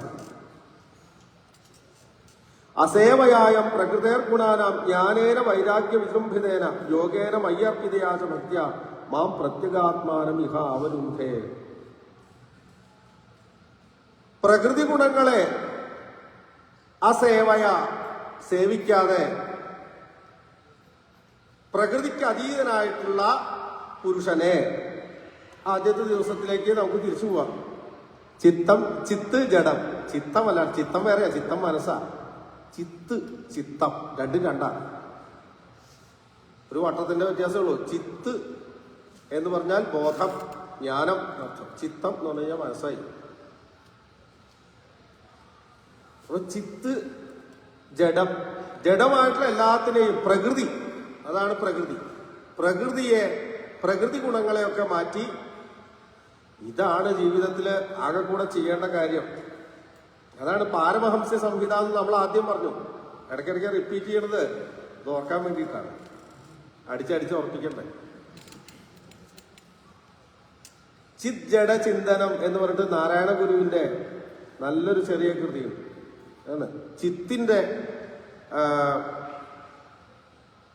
ചിത്തിന്റെ ഗുണങ്ങൾ എന്തൊക്കെയാണ്, ജഡത്തിന്റെ ഗുണങ്ങളൊക്കെ എന്തൊക്കെയാണ്? ഇത് രണ്ടും വിപരീതമാണ് സത്യത്തിൽ. അതാ പറഞ്ഞത്, പകലും രാത്രിയും പോലെ ചിത്തും ജഡവും വിപരീതമായിട്ട് ഇരിക്കുന്ന രണ്ട് വസ്തുക്കളാണ്. ഇത് രണ്ടും കൂടി ചേർന്നതായിട്ട് കാണുന്നു പ്രകൃതിയിൽ, പ്രപഞ്ചത്തിൽ. ഏത് വസ്തു എടുത്താലും ചിത്തും ജഡവും ചേർന്നതാണ്. ഇതിനെയാണ് മായ. എങ്ങനെ കൂടിച്ചേരുക? രാത്രിയും പകലും ഒരുമിച്ചിരിക്കും, ഇരുട്ടും വെളിച്ചവും ഒരുമിച്ചിരിക്കും, പക്ഷെ ഒരുമിച്ചിരിക്കുന്നതായിട്ട്. അതാണ് അതിന് മായ എന്ന് പറയുന്നത്. അപ്പൊ ഇതിനെ വേർതിരിച്ച് എടുക്കണം. താൻ ജഡമല്ല, താൻ ആ ജീവൻ എന്നുള്ളത്, ഞാൻ എന്ന ആ ജീവൻ സത്യത്തിൽ ജഡബന്ധമില്ലാത്ത, പ്രകൃതി ബന്ധമില്ലാത്ത ഇതൊക്കെ ഒരേ വസ്തുവിന്റെ പല പേരുകളാണ്. ക്ഷേത്രം, ക്ഷേത്രജ്ഞൻ, ഗീതയില് ക്ഷേത്രം എന്ന് പറഞ്ഞാൽ ജഡം, പ്രകൃതി എന്നർത്ഥം. വിഷയം, വിഷയി വേറൊരു വാക്കാണ്. വിഷയം, വിഷയി. വിഷയി എന്ന് പറഞ്ഞാൽ ക്ഷേത്രജ്ഞൻ, പുരുഷൻ അഥവാ ചിത്ത്. വിഷയം എന്ന് പറഞ്ഞാൽ ജഡം, പ്രകൃതി. ഇനി വേറെ പറയും, ദൃക്ക്, ദൃശ്യം. ദൃശ്യം ജഡം, ദൃക്ക് ചിത്ത്, ബോധം. അങ്ങനെ കുറെ വാക്കുകളുണ്ട്. അപ്പോ ഈ പ്രകൃതി ഗുണങ്ങളെ നമ്മൾ ഒഴിവാക്കണം. എന്നിട്ട് ഈ ഭഗവാനിൽ, അതിനെയാണ് ഭഗവാൻ എന്ന് പറയുന്നത്, ഭഗവാനിൽ നമ്മൾ പരമാവധി മനസ്സിനെ ഉറപ്പിക്കാൻ ശ്രമിക്കണം. ഭക്തി വളർത്തണം എന്നർത്ഥം ചുരുക്കം. അപ്പൊ ചോദിക്കുകയാണ്, ഏതൊക്കെ രീതിയിലാണ് ഭക്തി വളർത്താൻ പറ്റുക, ഏതാണ് ഉത്തമമായിട്ടുള്ള ഭക്തി, എന്താണ് ഉത്തമമായിട്ടുള്ള ഭക്തി എന്നൊക്കെ ചോദിക്കുകയാണ്. അപ്പോ ഭഗവാൻ പറയാണ്, വിസൃജ്യ സർവാൻ അന്യാംശ്ച മാമേവം വിശ്വതോമുഖം ഭജന്തി അനന്യയാ ഭക്ത്യ താൻ മൃത്യോരതിപാരയേ. വിസൃജ്യ സർവാൻ അന്യാംശ്ച, എല്ലാം ഉപേക്ഷിച്ച്, സർവധർമാൻ പരിത്യജ്യ, ഇതന്നെയാണ് വിസൃജ്യ സർവാൻ അന്യാംശ്ച, സർവധർമാൻ പരിത്യജ്യ എന്ന് ഗീതയിൽ പറയുന്നത്. എല്ലാം ഉപേക്ഷിച്ച് മാമേവം വിശ്വതോ മുഖം ഭജന്തി അനന്യയാ ഭക്ത്യ. അനന്യഭക്തി, അനന്യ എന്നുള്ള വാക്ക് വളരെ പ്രധാനമാണ്. അനന്യമായിട്ടുള്ള ഭക്തി. ഭഗവാൻ പറയില്ലേ ഗീതയിൽ, അനന്യ ചിന്തയന്തോ മാം യേജന പര്യുപാസതേ. ഇത് തന്നെയാണെന്ന് അർത്ഥം ഇവിടെയും പറയണത്. അപ്പൊ എല്ലാം ഉപേക്ഷിക്കുക. അവിടെയും ഒരു പ്രശ്നമുണ്ട്. ഈ ത്യാഗം എല്ലാം ഉപേക്ഷിക്കുക എന്ന് പറഞ്ഞ എന്താ അർത്ഥം? ഇപ്പോ എല്ലാ സമ്പാദ്യങ്ങളും ഉപേക്ഷിക്കുക, അല്ലെങ്കിൽ ബന്ധുക്കളെയൊക്കെ ഉപേക്ഷിക്കുക, തെണ്ടിത്തിരിയുക, ഇതാണോ? അതല്ല. ചിത്തത്യാഗം വിദു സർവത്യാഗം എന്നാ വസിഷ്ഠൻ പറയണത് ശ്രീരാമനോട്. എന്താ ഈ ത്യാഗം? ത്യാഗം എന്ന് പറഞ്ഞാൽ ചിത്തത്യാഗമാണ് എന്ന് പറയും വാസിഷ്ഠത്തില്. അല്ലാതെ ആർക്കും ഇവിടെ അങ്ങനെ ത്യജിക്കാൻ പറ്റില്ല. എങ്ങനെ ത്യജിക്കുക? അവനവനെ ത്യജിക്കണം എന്നാണ്. പറ്റുമോ? ആത്മഹത്യ ചെയ്താൽ ആവോ? ലക്ഷ്യത്തിലെത്തുവോ? ഇല്ല. ത്യാഗം എന്ന് പറഞ്ഞാൽ വേറെ രീതിയിൽ പറയാം, ഈശാവാസ്യം ഇതം സർവം യത്കിഞ്ച ജഗത്യാൻ ജഗത്തേന ത്യക്തേന ഭുഞ്ജീഥ മാ ഗൃഥ കസ്യസ്വിധനം തേന ത്യക്തേന ഭുഞ്ജീഥ. എന്താ ത്യജിക്കേണ്ടത്? ത്യാഗം എന്ന് പറഞ്ഞാൽ ഈശ്വരനല്ലാതെ വേറൊന്നും ഞാൻ കാണില്ല എന്ന് നിശ്ചയിക്കാം. കാണുന്നതിനെയൊക്കെ ഈശ്വരനായിട്ട് കണ്ടാൽ നമ്മൾ ലോകത്തെ ത്യജിച്ചു. കാണുന്നതൊക്കെ ഈശ്വരനാണ് എന്ന് തീരുമാനിച്ചാൽ നമ്മൾ സർവം ത്യജിച്ചു, ലോകത്തിനെ ത്യജിച്ചു. എന്താ കാരണം? ലോകം എന്ന് പറഞ്ഞാൽ നാമരൂപങ്ങളാണ്. നാമരൂപങ്ങൾ എന്ന് പറഞ്ഞാൽ വികാരങ്ങൾ. അതാണ് ത്യാഗം. സർവത്യാഗം കൂടാതെ, സർവധർമാൻ പരിത്യജ്യ, സർവത്യാഗം കൂടാതെ ഈശ്വരനെ കിട്ടില്ല. സർവത്യാഗം എങ്ങനെയാ പറ്റുക? നമ്മൾ അതും ഇതും ഉപേക്ഷിച്ചിട്ട് സ്വയം, ഇനിയിപ്പോ ശരീരം ഉപേക്ഷിക്കാം, സർവത്യാഗം. ഞാൻ കുറെ അത് ഉപേക്ഷിച്ചു, എന്റേന്ന് വിചാരിക്കുന്ന വസ്തുക്കളൊക്കെ ഉപേക്ഷിച്ചു. ശരീരം ഉപേക്ഷിക്കാം എന്ന് വിചാരിച്ചാൽ ആത്മഹത്യ ചെയ്യാം, എന്നാ കിട്ടുമോ? അതല്ലല്ലോ ഇവിടുത്തെ പ്രശ്നം. ശരീരമല്ലല്ലോ ബന്ധം ഉണ്ടാക്കിയത് മനസ്സല്ലേ. മനസ്സിനെ ഉപേക്ഷിക്കണം. മനസ്സിനെ എങ്ങനെ ഉപേക്ഷിക്കുക? മനസ്സിനെ ഇങ്ങനെയാണ് ഉപേക്ഷിക്കുക. സർവം ഈശ്വരമയം എന്നങ്ങോട്ട് നിശ്ചയിക്കുക. അങ്ങനെ നിശ്ചയിച്ചാൽ നമുക്ക് വിവിധങ്ങളായിട്ടുള്ള കാഴ്ചകൾ ഇല്ലാതെയാവും. എല്ലാം ഒന്നായിട്ട് കാണും. അതാണ് അതിനുള്ള സൂത്രം, അതിനുള്ള വഴി. വേണമെങ്കിൽ പരീക്ഷിക്കാവുന്നതാണ്. ഞാൻ നേരത്തെയും പറഞ്ഞു, ഇന്നലെയും പറഞ്ഞു. എന്ത് കാണുമ്പോഴും ഈശ്വരൻ എന്ന് ഭാവന ചെയ്യാം. കുറച്ച് ബുദ്ധിമുട്ടൊക്കെ ഉണ്ടാവും, എന്നാലും വേണ്ടില്ല, നോക്കാം. നല്ല സുഖം കിട്ടും. മറക്കും, എപ്പോഴെപ്പോഴും മറക്കും. പക്ഷെ നമ്മൾ വീണ്ടും വീണ്ടും ഓർത്ത് ഒന്ന് ശ്രമിച്ചു നോക്കുക. അതുകൊണ്ടാണ് ഈ ആശ്രമങ്ങളിലൊക്കെ ചെല്ലുമ്പോ ഊണ് കഴിക്കുമ്പോ ഒരു മന്ത്രമൊക്കെ ചൊല്ലുമല്ലോ. എന്താണ്? ബ്രഹ്മാർപ്പണം ബ്രഹ്മഹവി ബ്രഹ്മാഗ്നൗ ബ്രഹ്മണാഹുതം ബ്രഹ്മൈവ തേന ഗന്തവ്യം ബ്രഹ്മകർമ്മ സമാധിന എന്നാണ്. ഒക്കെ ബ്രഹ്മമയം, ബ്രഹ്മകർമ്മ സമാധി. ബ്രഹ്മകർമ്മ സമാധി. കർമ്മം ബ്രഹ്മവുമായിട്ട് ബന്ധിപ്പിക്കുക. എപ്പോഴും എപ്പോഴും എന്ത് ചെയ്യുമ്പോഴും ഈശ്വരനെ ഓർക്കുക. അപ്പൊ സമാധിയെ മനസ്സിന്റെ സമനിലയാണ് സത്യത്തിൽ യോഗം, അല്ലേ? സമത്വം യോഗ ഉച്യതേ. ഇതാണ് യോഗത്തിന്റെ ഭഗവാൻ തന്നെ ഗീതയിൽ പറയുന്ന നിർവചനം. സമത്വം യോഗ ഉച്യതേ. മനസ്സിന്റെ സമനിലയാണ് യോഗം. സമത്വം എങ്ങനെ കിട്ടുക? ഒന്നിൽ ഉറക്കണം മനസ്സ്. പലതിലിങ്ങനെ ഓടിക്കളിച്ചാൽ എങ്ങനെ സമത്വം കിട്ടുക? അതുകൊണ്ട് എല്ലാം ഒന്നായിട്ട് കാണാം. അനന്യാഹ, അന്യമില്ല, എല്ലാം ഭഗവാനാണ്. അങ്ങനെ എന്നെ ഭജിക്കൂ. ആ ഭജനമാണ് ശരിയായിട്ടുള്ള ഭക്തി, ഉത്തമമായിട്ടുള്ള ഭക്തി എന്ന് ഉപദേശിച്ചു. പിന്നീട് നേരത്തെ പറഞ്ഞുവല്ലോ, ഭക്തിയുടെ കൂടെ ജ്ഞാനവും വൈരാഗ്യവും ഉണ്ടാവാനുള്ള പരിശ്രമവും ചെയ്യണം. അങ്ങനെയായാൽ വേഗം നമുക്ക് ലക്ഷ്യത്തിൽ എത്തിച്ചേരാൻ പറ്റും.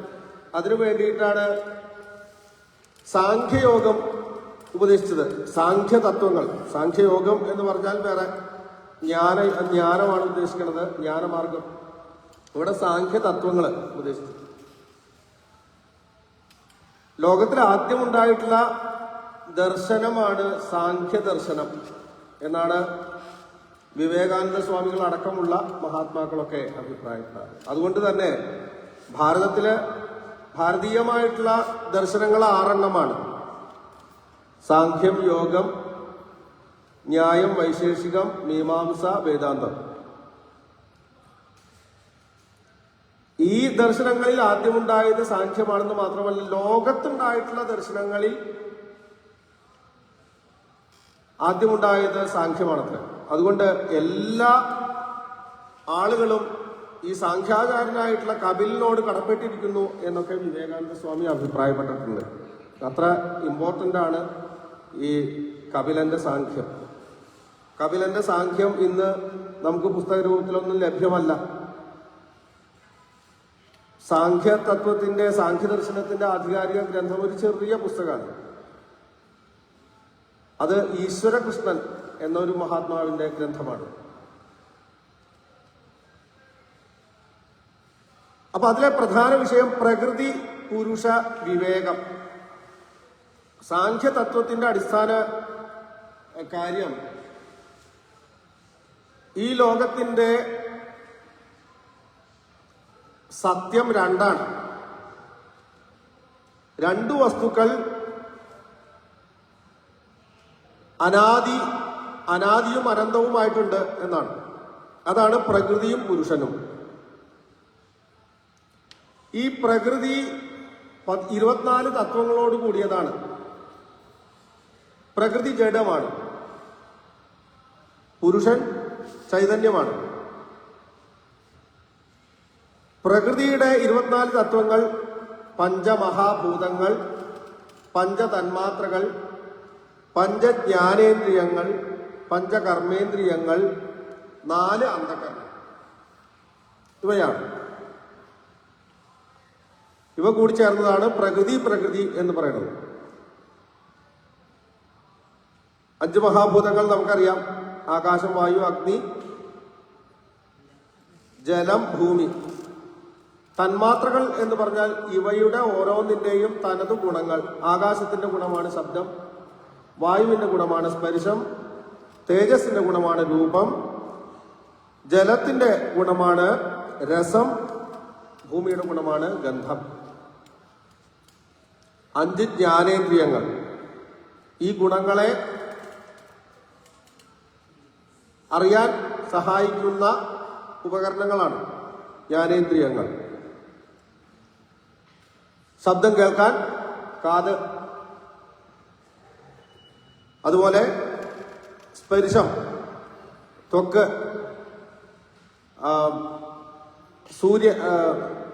കണ്ണ് എന്ന ഇന്ദ്രിയം, നേത്രേന്ദ്രിയം രൂപം കാണാൻ, രസം അനുഭവിക്കാൻ നാക്ക് എന്ന ഇന്ദ്രിയം, അതെ, ഗന്ധം മൂക്ക് എന്ന ഇന്ദ്രിയം, ജ്ഞാനേന്ദ്രിയങ്ങൾ, കർമ്മേന്ദ്രിയങ്ങൾ, അതിലും നാക്ക് പെട്ടു, കയ്യ്, കാല്, പായു, ഉപസ്ഥം. പായു എന്ന് പറഞ്ഞാൽ വിസർജനേന്ദ്രിയം, ഉപസ്ഥം എന്ന് പറഞ്ഞാൽ പ്രജനനേന്ദ്രിയം. ഇങ്ങനെ 5 കർമ്മേന്ദ്രിയങ്ങൾ. അപ്പോ 20 പിന്നെ അന്ധകരണങ്ങൾ എന്ന് പറഞ്ഞാൽ ബുദ്ധി, മനസ്സ്, അഹങ്കാരം, ചിത്തം. ഇങ്ങനെയാണ്. സത്യത്തിൽ അന്ധകരണം ഒന്നാണ്. അതിൻ്റെ ഫങ്ഷൻ അനുസരിച്ച് അതിനെ വേർതിരിച്ചിരിക്കുകയാണ്. ബുദ്ധി എന്ന് പറഞ്ഞാൽ സംശയം, നിശ്ചയം, ഇതൊക്കെ ചെയ്യുന്ന അന്ധകരണത്തിനെയാണ് ബുദ്ധി എന്ന് പറയുന്നത്. സങ്കല്പം, വികല്പം, ഇതൊക്കെ ചെയ്യുന്ന അന്ധകരണമാണ് മനസ്സ്. ചിത്തം എന്ന് പറഞ്ഞാൽ ഓർമ്മ, സ്മരണയൊക്കെ ചിത്തത്തിന്റെ ഒരു ഫങ്ഷനിങ് ആണ്. അതുപോലെ അഹങ്കാരം, ഞാൻ എന്ന ഒരു അഭിമാനം, കർത്തൃത്വബോധം, ഇതൊക്കെ അഹങ്കാരത്തിന്റെയാണ്. ഇങ്ങനെ 24 തത്വങ്ങളുണ്ട്. ഇതുകൂടാതെ കാലം എന്നൊരു തത്വമുണ്ട്. ഭഗവാൻ അല്ലെങ്കിൽ പുരുഷൻ തന്നെയാണ് കാലരൂപനായിട്ട് ജീവികൾക്ക് പുറത്തും പുരുഷരൂപനായിട്ട് ഉള്ളിലും ഉള്ളത്. ഇത് വിശദമായിട്ട് കുറേ പറയാനുണ്ട്. പക്ഷേ ചുരുക്കം ഇത്രയേ ഉള്ളൂ. ഈ പ്രപഞ്ചത്തിലുള്ള, ലോകത്തിലുള്ള എല്ലാ വസ്തുക്കളും പുരുഷനും പ്രകൃതിയും കൂടിച്ചേർന്നതാണ്. ഇതില് പ്രകൃതിയെ മാറ്റി പുരുഷനെ, ആ പുരുഷനില്ലെങ്കിൽ പ്രകൃതിക്ക് നിലനിൽപ്പില്ല.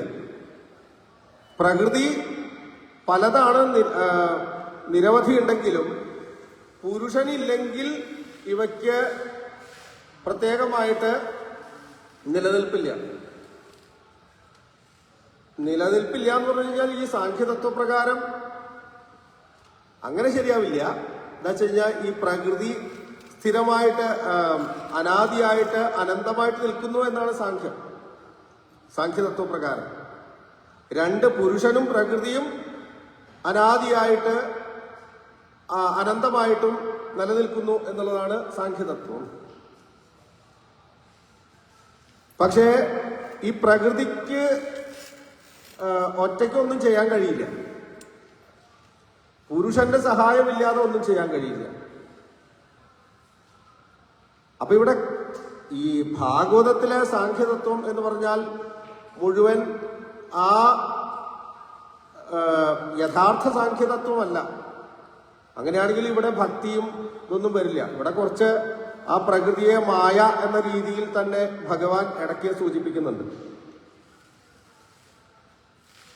അപ്പൊ ചുരുക്കം ഇതിനെ വേർതിരിച്ചറിയണം വേർതിരിച്ച് നമ്മൾ എന്താണ് പ്രകൃതി, എന്താണ് പുരുഷൻ, ആ പുരുഷനാണ് ഞാൻ എന്ന ബോധം എന്ന് തിരിച്ചറിയണം എന്നർത്ഥം. ഇതാണ് ഇതിന്റെ ഒരു ആവശ്യം. ഇതുപോലെ ഇത് സാഖ്യതത്വം, ഇതിന് വിമർശനമുണ്ട്. അങ്ങനെയാണ് അടുത്ത ഓരോരോ ദർശനങ്ങളൊക്കെ ഉണ്ടായത്. കാരണം രണ്ട് വസ്തുക്കൾ ഇങ്ങനെ സമാന്തരമായിട്ട് അങ്ങനെ നിൽക്കണമെങ്കിൽ മൂന്നാമതൊരു വസ്തു വേണ്ടേ? നല്ല രണ്ട് വസ്തുക്കൾക്ക് ഇങ്ങനെ സമാന്തരമായിട്ട് ഇങ്ങനെ നിൽക്കാൻ പറ്റുള്ളൂ. ഇതിന് അടിസ്ഥാനമായിട്ട് മൂന്നാമത്തൊരു സംഗതി വേണ്ടേ എന്നാണ്. അതൊക്കെ വേറെ കാര്യം, അത് പോട്ടെ. ഇവിടെ അത് ചർച്ചാ വിഷയമല്ല. ഇവിടെ സാഖ്യം ആ രീതിയിലും അല്ല പറയണത്. ഭഗവാൻ കപിലൻ പറയണത് കുറച്ചും കൂടി വേദാന്തത്തോട് ബന്ധപ്പെട്ടുകൊണ്ടാണ്. അല്ലെങ്കിൽ ഭാഗവതത്തിന്റെ ആ ആദ്യം മുതൽ പറഞ്ഞു വരുന്ന അദ്വൈതത്തോട് ബന്ധപ്പെട്ടുകൊണ്ടാണ് പറയണത്. അപ്പൊ ഈ ഭക്തി ഉറയ്ക്കാൻ വേണ്ടിയിട്ട് ജ്ഞാനവൈരാഗ്യങ്ങളെ വളർത്തണം എന്ന് പറഞ്ഞു. അതിന്റെ ഭാഗമായിട്ടാണ് സാഖ്യം ഉപദേശിച്ചത്.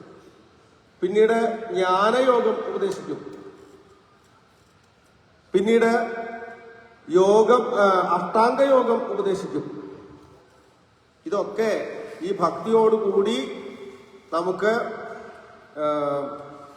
മനസ്സിലാക്കാനും അനുഷ്ഠിക്കാനും സാധിക്കുകയാണെങ്കിൽ നമുക്ക് കുറച്ചുകൂടി വേഗത്തിൽ ലക്ഷ്യത്തിൽ എത്തിച്ചേരാം എന്നുള്ളതാണ്. ഭക്തിയോഗത്തെക്കുറിച്ച് കൂടുതൽ വിസ്തരിച്ച് കേൾക്കണം എന്നാവശ്യപ്പെട്ടപ്പോൾ വീണ്ടും പലതരത്തിൽ നിർഗുണ ഭക്തി, സഗുണ ഭക്തി, രജോ ഗുണ ഭക്തി, തമോ ഗുണത്തോടു കൂടിയിട്ടുള്ള ഭക്തി, ഇങ്ങനെയൊക്കെ ഗുണങ്ങൾക്കനുസരിച്ച് ഭക്തിയൊക്കെ വേർതിരിച്ച് പറഞ്ഞു കൊടുത്തു. അപ്പൊ ഈ ഭക്തി ഇല്ലാത്തവര് അവരുടെ ഒരു ഗതി എന്താവും എന്നായി ദേവഹൂതിയുടെ ചോദ്യം. അങ്ങനെ ചോദിച്ചപ്പോഴാണ് ഭഗവാനിൽ ശ്രദ്ധയില്ലെങ്കിൽ ആളുകൾ എന്താവും? ഭൗതികരാവും. ഭൗതികമായിട്ടുള്ള കാര്യങ്ങളിൽ ശ്രദ്ധിച്ചുകൊണ്ടാണ്. ഈ ഭൗതിക ശ്രദ്ധ എന്ന് പറഞ്ഞാൽ നേരത്തെ വിതുരൻ പറഞ്ഞുവല്ലോ, എല്ലാവരും സുഖത്തിന് വേണ്ടിയിട്ടാണ് കർമ്മം ചെയ്യുന്നത്. അപ്പൊ സുഖം അന്വേഷിച്ചുകൊണ്ട് ഭൗതികമായിട്ടുള്ള ഓരോരോ കർമ്മത്തിൽ ഏർപ്പെട്ടുകൊണ്ട് നടക്കും. അത് നമുക്ക് പ്രത്യേകിച്ച് പറയേണ്ട കാര്യമില്ല. മിക്കവാറും ജനങ്ങൾ അങ്ങനെയാണ്. അത് ഇവിടെ ഉദാഹരണ സഹിതം ഒരു യുവാവിന്റെ ഒരു ജീവിതം വീക്ഷണത്തോടു കൂടി തുടങ്ങി. ഒരു യുവാവ് പഠനമൊക്കെ കഴിഞ്ഞു. അപ്പൊ അയാൾക്ക് എന്താണ് തോന്നല്? നല്ലത് സമ്പാദിക്കണം എന്ന് തോന്നി. അങ്ങനെ അയാള് ജോലിയൊക്കെ ഭാഗവതത്തിൽ പറയുന്നത് നമ്മുടെ ഒരു ഭാഷയിലാക്കുമ്പോൾ, നമ്മുടെ ജീവിതത്തോട് ബന്ധപ്പെടുത്തുമ്പോൾ ഇങ്ങനെ പറയാം, പഠനമൊക്കെ കഴിഞ്ഞു, ഇനിയിപ്പോൾ എന്തായാലും ചെയ്യേണ്ടത്? അയാളെന്താ വിചാരിക്കണത്? നല്ല ജോലി കിട്ടിയാൽ സുഖാവും, നല്ല സമ്പാദിക്കാം, സുഖാവും എന്നാണ് അയാൾ വിചാരിക്കുന്നത്. ജോലി കിട്ടി, കുറെ കഷ്ടപ്പെട്ടു, ജോലി കിട്ടി. അങ്ങനെ ആള് അത് കഴിഞ്ഞപ്പോഴാണ് അദ്ദേഹത്തിന് പോരാ, കല്യാണം കഴിച്ചാലാണ് കുറച്ചുകൂടി സുഖം ഉണ്ടാവുക. കല്യാണം കഴിച്ചു, സുഖായി എന്ന് വിചാരിച്ചു. കുറച്ച് കഴിഞ്ഞപ്പോൾ കുട്ടികളൊന്നും ഉണ്ടാവില്ല. കുട്ടികളില്ലെങ്കിൽ സുഖമില്ല എന്ന് തോന്നി. അപ്പൊ കുട്ടികൾ ഉണ്ടാവണം. അത് കുറെ നമ്മളങ്ങോട്ട് വിചാരിച്ചങ്ങനെ ഉണ്ടാവുന്നില്ലല്ലോ. കുറെ കഴിഞ്ഞിട്ട് ഉണ്ടാവില്ല. വഴിപാട് ചെയ്തു, ഡോക്ടറെ കണ്ട്, അങ്ങനെ കുറെ കഷ്ടപ്പെട്ടുണ്ടായി.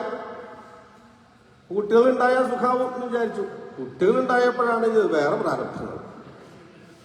അങ്ങനെ അയാൾ കുട്ടികളെ വളർത്തി. ഇനിയിപ്പോ ഇതൊന്നും നേരെയായിട്ട് വരണം, പഠിച്ച് നല്ല വിദ്യാഭ്യാസമൊക്കെ ഉണ്ടായിട്ട് വരണം. അതിനായി അയാളുടെ ശ്രമം. കുട്ടികൾ പഠിച്ചു വലുതായി ഒരു ജോലിയൊക്കെ നേടിക്കഴിഞ്ഞാൽ സ്വസ്ഥമായിട്ട് റിട്ടയർ ചെയ്തിരിക്കാം. ആ റിട്ടയർ ചെയ്തിരിക്കുന്ന ഒരാളുടെ ചിത്രമൊക്കെ ഇതിൽ കാണിക്കുന്നത്. ഇങ്ങനെ വയസ്സാവും, അപ്പോഴേക്കും വയ്യാണ്ടാവും. അപ്പൊ കുട്ടികൾക്ക് വേണ്ടാണ്ടാവും, ഏതെങ്കിലും മുക്കിൽ കിടക്കുന്നുണ്ടാവും. അതിങ്ങനെ എന്താ ആവശ്യമില്ലാത്തതിലൊക്കെ കയറി ഇടപെടുകയും ചെയ്യും. ആരാ, എന്താ, എപ്പോഴാ എന്നൊക്കെ ചോദിച്ചുകൊണ്ട് ആരും ഉത്തരം പറയൊന്നുമില്ല. അങ്ങനെ ഈ വീട്ടിന് പുറത്തൊക്കെ പണ്ട് നമ്മുടെ നാട്ടിലൊക്കെ കെട്ടിയിടാറുണ്ട്. അങ്ങനത്തെ ജന്തുവിനെ പോലെ അവസ്ഥ. ഇതൊക്കെ കഴിഞ്ഞ് രോഗമൊക്കെ പിടിപെട്ട് ആ രോഗശയ്യയിലാവും. ആളുകൾ കാണാൻ വരും, ബന്ധുക്കളൊക്കെ. അപ്പൊ കുട്ടികള് ഭാര്യ ഉണ്ടാവും. ഭാര്യ ഇങ്ങനെ ബന്ധുക്കളൊക്കെ വരുമ്പോ ഭാര്യ ഭർത്താവ് അങ്ങോട്ട് ഇടും മാറാട്ടോ, കഥാപാത്രമൊക്കെ അങ്ങോട്ട് ഇടും മാറ്റി ആലോചിച്ചാൽ മതി. അപ്പൊ ഈ ഭാര്യ ബന്ധുക്കൾ വരുമ്പോ ഇങ്ങനെ പറയും, ഇത്രേ ഇനി കിടക്കണത് കാണാൻ വയ്യ, കഴിഞ്ഞാൽ മതിയായിരുന്നു. ഇയാള് കേൾക്കുകയും ചെയ്യും. അതിന് ഇയാളുടെ കാതിൽ ഒരു കുഴപ്പമുണ്ടാവില്ല. നല്ല സുഖല്ലേ ഭാര്യ പറയാറ്, കഴിഞ്ഞാൽ മതിയായിരുന്നു. ഇങ്ങനെയൊക്കെ കേൾക്കേണ്ടി വരുന്നതാണ്. ഇങ്ങനെ അയാൾ തന്നെ വിചാരിക്കും എങ്ങനെയെങ്കിലും ഇത് കഴിഞ്ഞാൽ മതിയെന്ന്. മറ്റേ അതുവരെ അയാൾക്ക് ആഗ്രഹം ഉണ്ടായിരുന്നു, ഇനി ഓരോ ഓണം കൂടി മകളുടെ കല്യാണം കൂടി ഒന്നും കഴിഞ്ഞിട്ടാണ്. ഇപ്പൊ അയാൾക്ക് അത് പോയി. അങ്ങനെ അയാൾ മരിക്കുകയാണ്. അയാള് ദീപാരാധനയെ നമുക്കത് കഴിഞ്ഞിട്ട് തുടരാം. സർവത്ര ഗോവിന്ദനാമ സങ്കീർത്തനം.